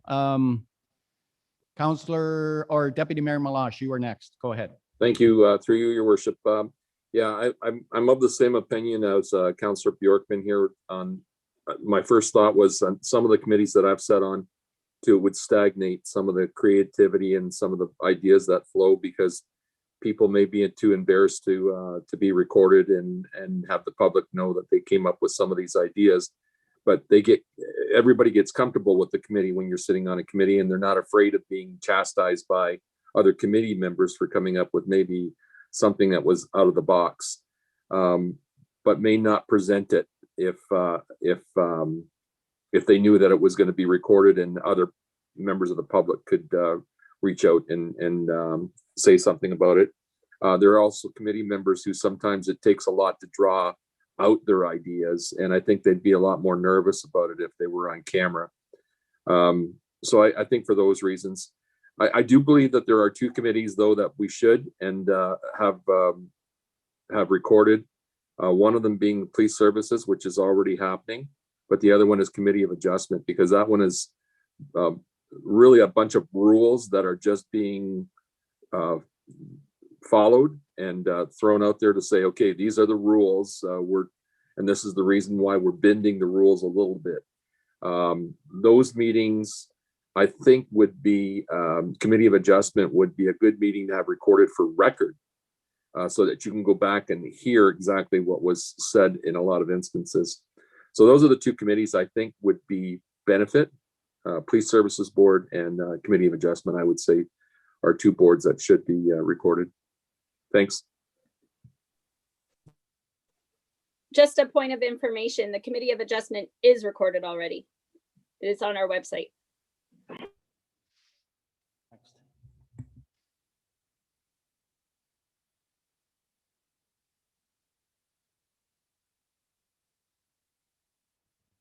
Go ahead, Councillor Guerin. Thank you, Mr. Mayor. Yeah, Councillor Brockman and Deputy Mayor Malash, great points. I agree. I mean, your police board and your committee of adjustments has an impact pretty much on everybody in the town of Essex. Some of the other committees, be it committees of Bloom, Fun Fest, they don't really have a direct impact on everybody. I always encourage anybody who wants to be involved and you want to know why decisions are being made at the committee level, then yeah, at the beginning of the term, sign on. If there's vacancies during the terms, ask somebody to come on board. In some cases, like Fun Fest, we'll take as many people that want to volunteer as possible. Always looking for new ideas and people to jump on board. But they are volunteers. We have to remember that. We have to be understanding that they tend to want to share their ideas in that closed setting. And I think if we're going to pass anything such as this, then we would definitely need to make them aware up front before they signed up for what they're doing. So I guess I'd have to oppose it at this point as well. Councillor Verbeek, go ahead. Thank you, Mr. Mayor. I hadn't given a lot of thought to it, so I'm really grateful to Councillor Bjorkman for, taking some time and questioning your committees, because it made me think about the committees that I sit on. They volunteer. They don't sign up for this kind of scrutiny. We did, and I think that it would kind of squash some of the creativity and some of the joy that we experience with these volunteers. Especially right now with the Zoom meetings, we can't say it's about transparency, because anybody can sign in and watch.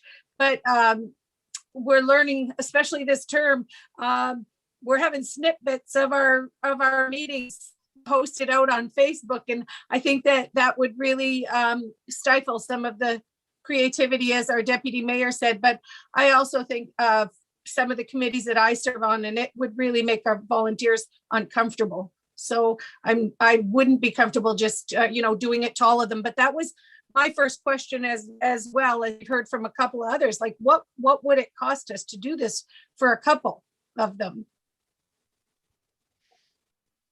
Thank you, Councillor. Anybody else from council on this one here? So, okay, who was next here? Councillor Bowman, go ahead. Well, most of the items have been already covered, but I think the real point is most of the committees are volunteers, and those are our lifeblood as far as I'll use a Fun Fest, for example, and any of those type of committees. that are basically community minded and involved in the community. The ones that are structured like the police service board or the that type of thing, that's a little bit different. They're entirely different. In some cases, there's honorariums go with them.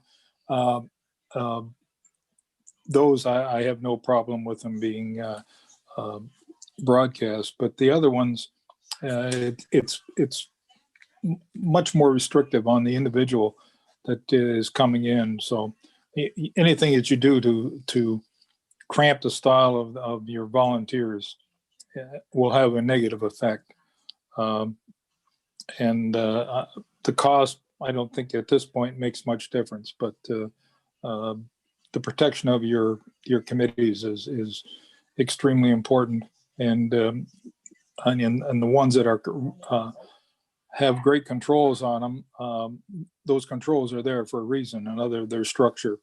And those could withstand, the scrutiny from outside. So again, I will oppose the motion as well. Thank you. I had one more counselor, then I'm going to go to Chris. Go ahead, Counselor Bjorkman. Go ahead. Thank you, Your Worship, for another little shot there. I wanted to be clear too that all the committee members know that these are public meetings. And when, before COVID came along, we'd have our committee meetings, and if there was something interesting, we'd have 3 or 4 people show up. It was something they were interested in, so they would come and listen in. And even with Zoom, we now have people that call ahead and they get in on the Zoom line too. So it's not that they understand these are public meetings. It's just the idea that I got from them was the idea that it's going to be posted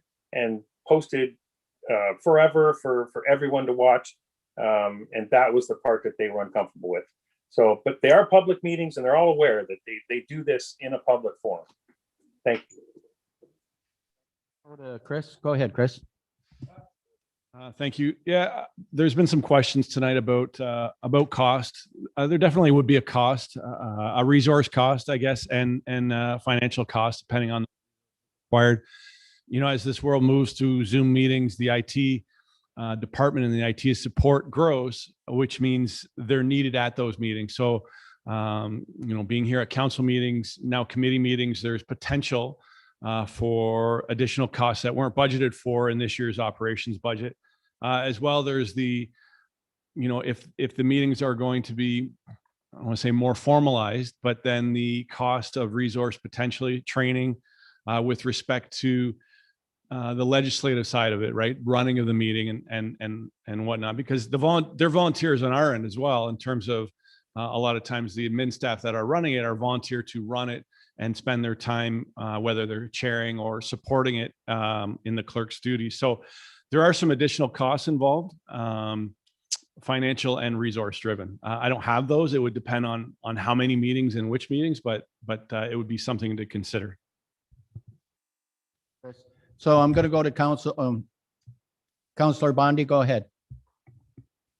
Thank you, Mr. Mayor. I think this was an excellent conversation. I thank council colleagues for bringing different various points of view. Obviously, if I pushed it to a vote, it wouldn't pass. And I wouldn't want to push it to a vote with hearing all of the feedback, especially by Councillor Bjorkman for reaching out to the committee members. What I did hear a little consensus for, and I'm not sure, you can tell me if you're right, is that it's something we would do at the next term of council, pending, council's wish, pending the cost. But there does seem like potentially a little bit of interest in at some point looking at the police service board meeting. It's a more of a formal meeting. It's already taped.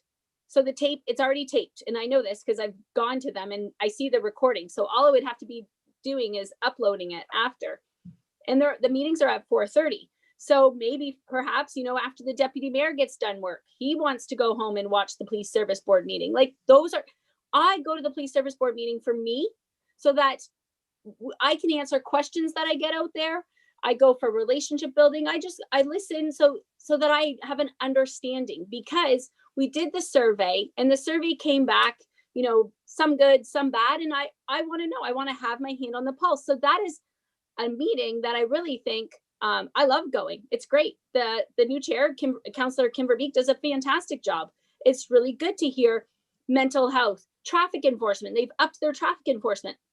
Like I can read the agenda, but it's not the same as hearing the stories as well. So I'm not sure if we can send just the request back to administration just to look at the cost just for police service board and see if that one's feasible. I do understand the comments from the committee members for all the rest, and it's probably an unfair ask to ask them to do it 3/4 or halfway through a term. But I do think, Chair Verbeek has said in council meetings, we want to service board meetings. So in this one, we wouldn't even be leading the way. I'll leave it there. Thank you, Mr. Mayor. Councillor Verbeek, did you want to make that amendment on that one? I guess if it's right now to ask administration for costing back, and this will give us a little bit of time. I see Mr. Bowman's here. We just talked about, catching our volunteers and our committee members halfway through a term. I can't see why they would be, have concern about it. But yeah, let's look at the cost, and it'll give me time to actually ask our volunteers on. There's 4 other members besides myself, right? That may not want to be live streamed, or you're just talking about uploading it. And I don't see why we can't if it's not going to be an absorb, like you say, like our CAO also said, there's going to be cost involved with the staff that's going to have to be involved. But I certainly wouldn't be opposed myself to looking into it. And the Committee of Adjustments, you say we can just view that on our website now?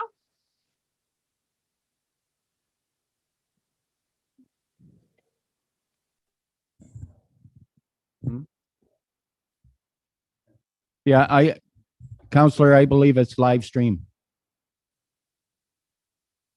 Yeah, it's live stream.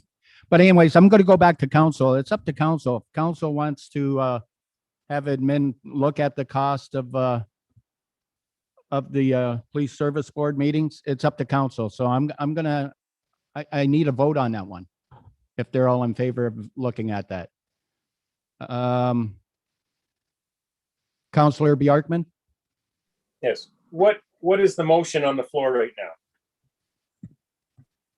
Through you, Mr. Mayor, to council that administration bring back an opinion on the uploading of the police service board to our YouTube channel. Just the police service board. That's already taped. So just to that, so you need to rescind the original. That was not the notice of motion. You need to rescind that and start over. Okay, so I rescind the notice of motion that we look at council committee meetings, videos being uploaded. And then the new motion is that administration bring back an opinion on the uploading of the already taped police service board meetings to our YouTube channel. Not necessarily live, just uploaded. And Councillor Verbeek, you second that one? Okay, and the cost associated with it? Yes, the cost also associated with it. All in favor? It's carried. Thank you.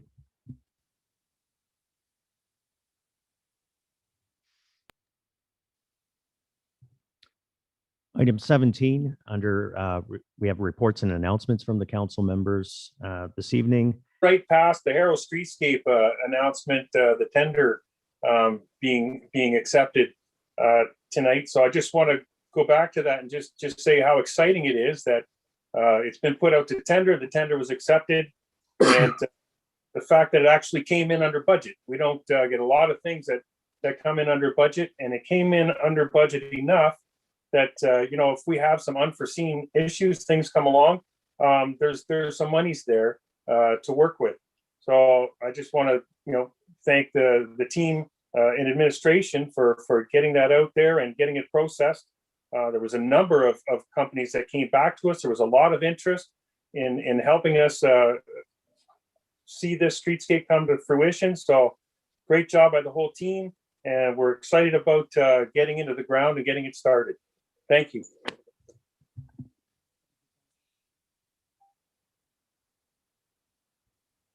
And Dolan, have you got anything?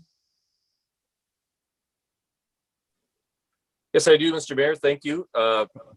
First of all, thanks to Councillor Bjorkman for making something bigger out of that Harrow streetscape.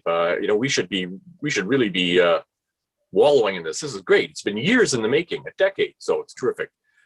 But apropos of the climate change thing tonight, not everyone is on Facebook, so a lot of people would have missed something I posted this week. But we never seem to hear the good news about something like Great Lakes levels. We always hear the bad news. Oh, it's going to get worse. But a couple of days ago, a week ago, the U.S. Army Corps of Engineers issued its 6-month forecast for lake levels, and it predicts that lake levels are going to be much lower on Lake Erie and probably Lake St. Clair this year. You can look it up, U.S. Army Corps of Engineers. I posted an interpretation of it, but basically, the short story is that around Lake Superior controls all the lake levels, and it only got 33% of its normal precipitation this year.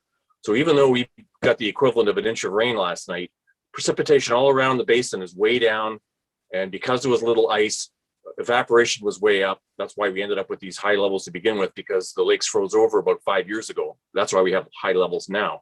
So we had open lakes most of the winter, much more evaporation, less precipitation, all good news for the summer. And I just think we should be happy about that. Just as happy as the Harrow streetscape.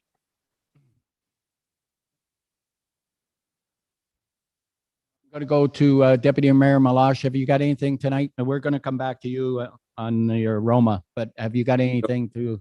No announcements. Okay, Councillor Verbeek, anything? Thank you. I just got a couple of things here. First of all, I just want to let the public know out there to drive safe. We're in for another storm here towards the end of the week, so please drive careful. And if you see anybody in trouble, please help them out. I got a phone call from one of the Delabanas on, just to give you an update, Council, on the development in Harrow. Okay, the first phase is 24, I think, or 25 homes, Chris. I think it's 24 homes is first phase.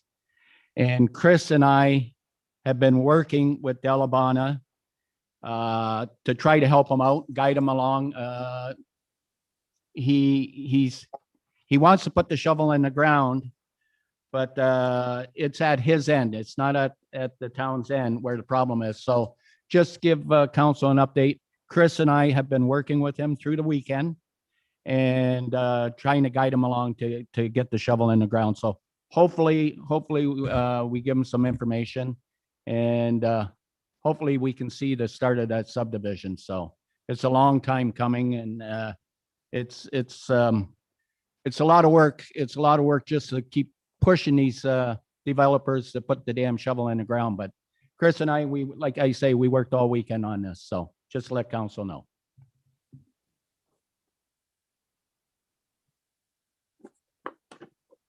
We'll go right to the report now from Roma, and I think I'll start with Councillor. Thank you. Through you, Mr. Mayor, I guess I will start with thank yous. I understand the cost attached to sending us to these events, these education opportunities, and I'm really glad and grateful to have the opportunity. There's tons of information to bring back, and so I've tried to highlight some of them and share with fellow councillors that were unable to attend. So for me, a highlight was a speaker named Elizabeth McIsaac. She spoke about the well-being as being the foundation for our recovery from COVID. COVID's exacerbated the social and economic challenges. There's from the feds, we're hearing about Build Back Better. Well, the Build Back Better efforts must be on a foundation of inclusion, equity, and human rights. Her talk was my favorite. She spoke about people and the communities must be at the heart of our planning. When our local governments work for strategies to recover from this, talked about how our local governments can plan a recovery that offers meaningful social protections and real economic opportunities based on a human rights approach. So in the path forward, she gives us some insights on how to do this. For instance, our planning decisions, that they should be made through a human rights lens, right? When we're looking at affordable housing and decent jobs and safe work, health, education, and food insecurity. When we're looking at our procurement process, we should be ensuring that the companies that we hire have fair wage, sick days, safe work environment. And that we ensure the people that are impacted by our decisions in this recovery are included in the process. There was a question box panel, and it's not like the ministry's. There's going to, like I say, he named many roadblocks there would be, but it should never be permits and inspections, because right now we could be doing the work to make sure that doesn't happen. He said several ways, they addressed several ways that other municipalities are addressing the housing shortage. There was lots of ideas on attainable and affordable and entry-level housing. One community had a residential intersatisfaction. Anyway, it was a quick document that the staff had put together as for people looking at supplying housing for the community, right? Done through the different departments, the planning department, the development department, so that this document would just be handed over to people that were considering putting some housing in place. One municipality actually took an old grocery store and they turned it into an affordable housing, like an apartment building with affordable rental units for the community, because there was such a need. So the CAO of Blue Mountain region, which it is like us, has 4 different communities. He spoke about the success of putting municipal licensing program in place for short-term rentals. He spoke at length about how they had done it close to a year prior to the COVID began. They licensed 5 different types of short-term rentals that included B&Bs, Airbnbs, etc. Right? So having these licenses created a line of communication between the providers and the municipality. So making it efficient for the bylaw and the legal to communicate directly to the operators, how regulations, the ever-changing regulations, were affecting the operations of these things, right? So by having the licenses and the identification of the location force really easy. He said, so significant issues really didn't arise because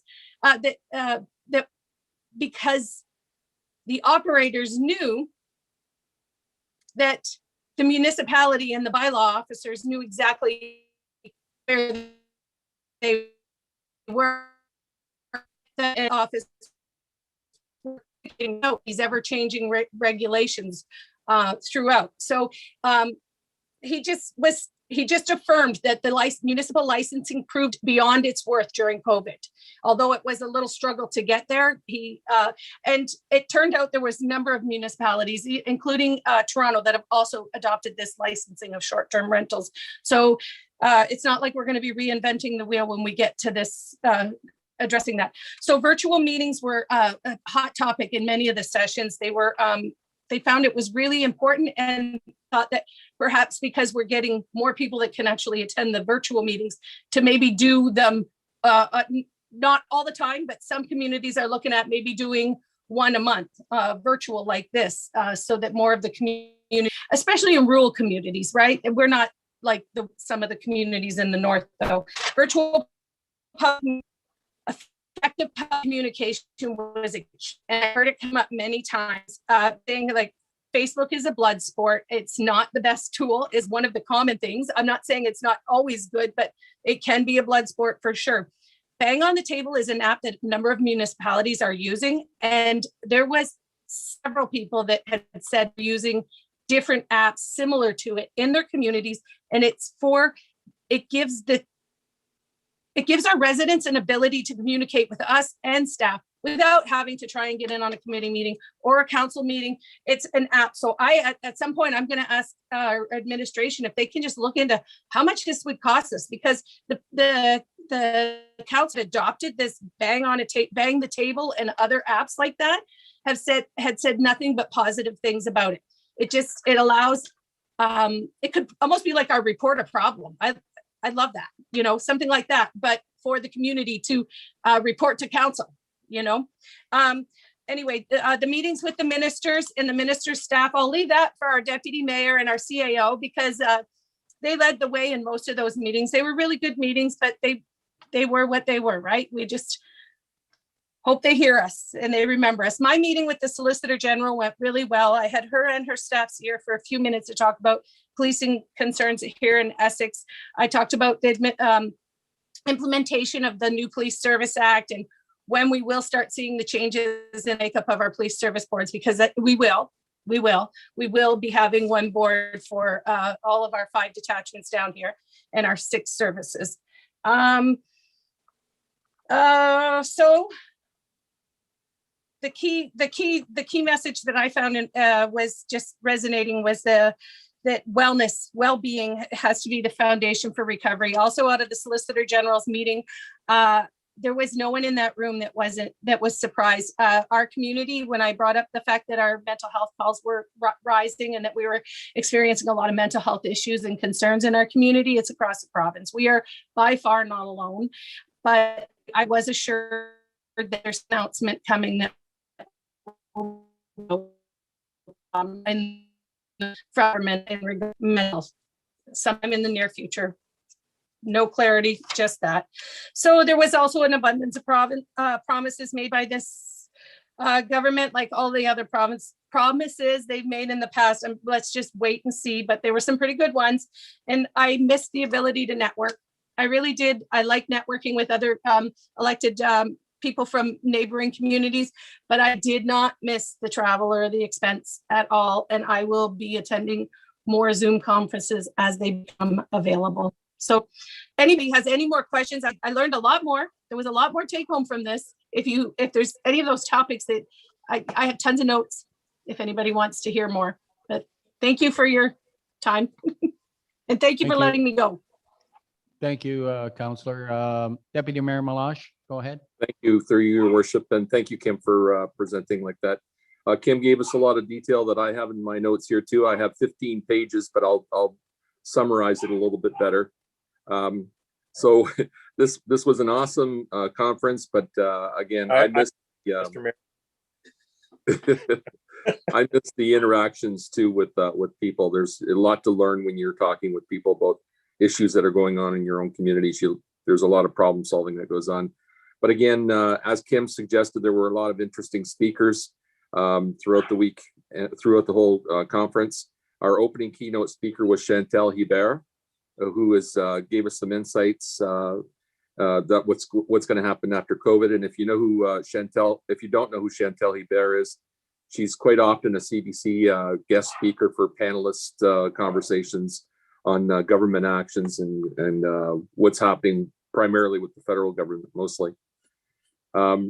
She gave us insights, like I said, that after COVID's done here, climate change will once again, to the detriment of Councillor Vanderdolen, will be moving back to the forefront, is what she believes. And that's both federally and provincially for most provincial governments. And of course, long-term care will be the focus in the near term. Also that there will be a federal election in 2021. Those were some of her insights, but there were a number of interesting speakers over the 2 days, including Elizabeth McIsaac on poverty and recovery in Ontario. As Kim had said, that was one of her favorite speakers, also one of my favorite speakers. And AMO President Graydon Smith did a great speech as well. Doug Ford, of course, brought some words, but it was very minimal. And Christine Elliott spoke on the vaccine rollout, ensured the audience of its effectiveness, and she gave us some details. I'm not going to get into the details because we'd be here all night. Concurrent sessions that for the first day included actions on mitigating flooding, closing the digital divide and rural digital transformation, And Kim and and I'm sure Chris would all agree that the focus of most of the rural Ontario, the Roma conference was in regard to internet. It just seemed like it was focused on internet, everything that happened. Gonna skip to, so there were some topics, some of the other topics and I was going to give you details, but I'm not going to. If you want to discuss some of this information, I can. And we do actually have access to all of these presentations for the next couple of weeks. Community safety and well-being was one of the discussions, how communities and industry can better work together to build connectivity. The second day, there were numerous talks about COVID, but also how COVID's made us realize how important the internet is, and that's obvious. Even in the ministers forum, where there's tons of questions that normally get asked about all varieties of things, I would say 50 to 60% of the questions were, when are we going to have more grants for internet, and how are we going to get the internet in Northern Ontario? How are we going to get the internet in Southern Ontario, and on and on and on. That was like I said, the big issues. And the second day sessions, I was gonna give you some details on some of these that I've actually watched afterwards. But they did talk about the pathway to full producers responsibility on blue boxes, which was quite interesting. They did talk about governing the new OPP detachment boards. And I'm sure that Councillor Verbeek could give you some more information. But one of the other topics that I found really interesting was paramedicine in rural Ontario, and how that's going to transform some of the way we take care of our elderly and sick.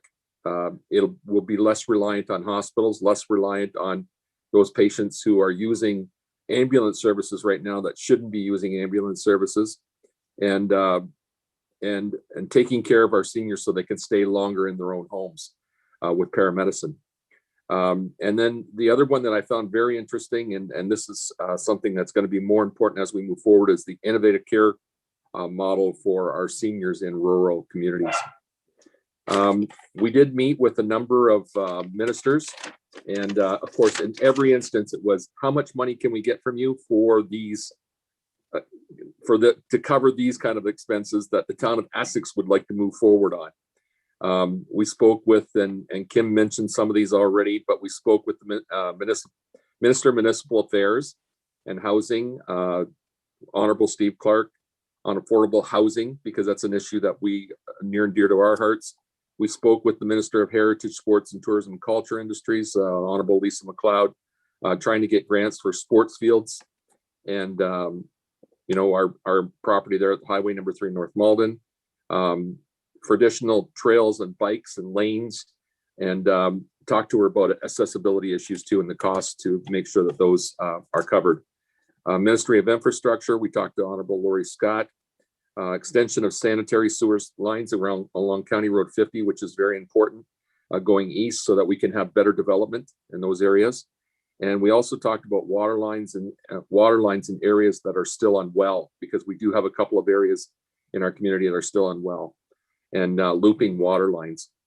We talked with the Ministry of Natural Resource Forestry when we discussed phragmites, shoreline protection, and septic system strategy, because that's going to be something that I think you're going to see over the next 10 years is going to be an issue, and the province is going to be going after old septic systems, and we want to be prepared for that when that comes.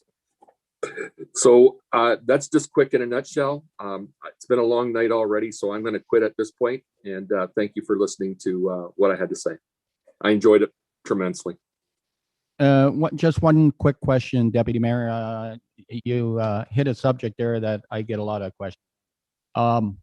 Water, well water, and municipal water. What was their response? Because I think we brought that up the last time.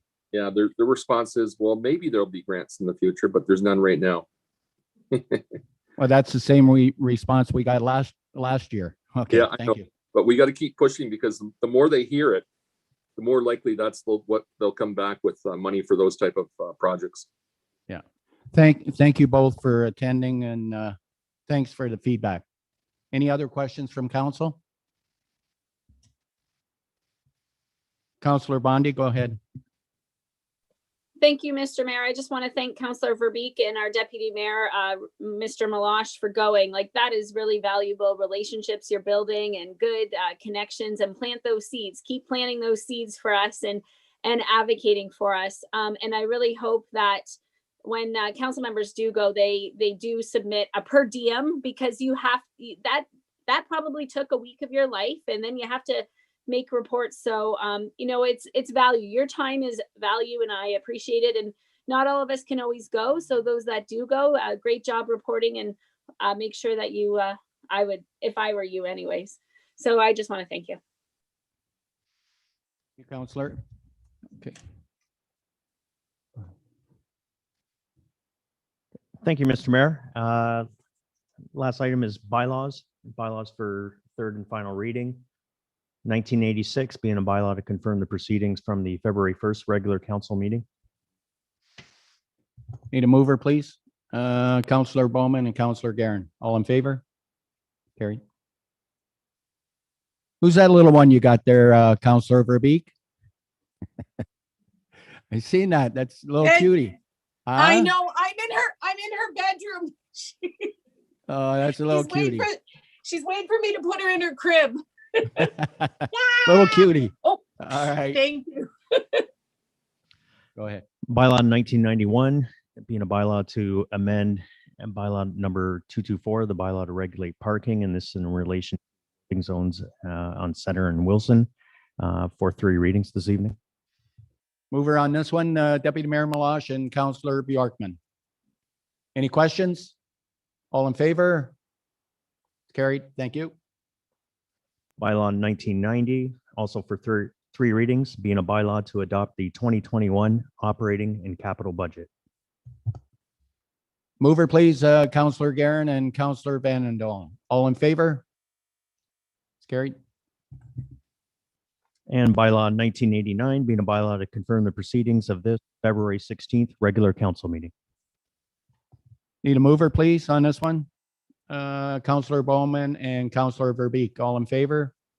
It's carried. And thank you very much, Council. We had a lot of good, healthy discussion tonight, which was good. So I need a motion to adjourn. Deputy Mayor Malash and Councillor Bjorkman. All in favor?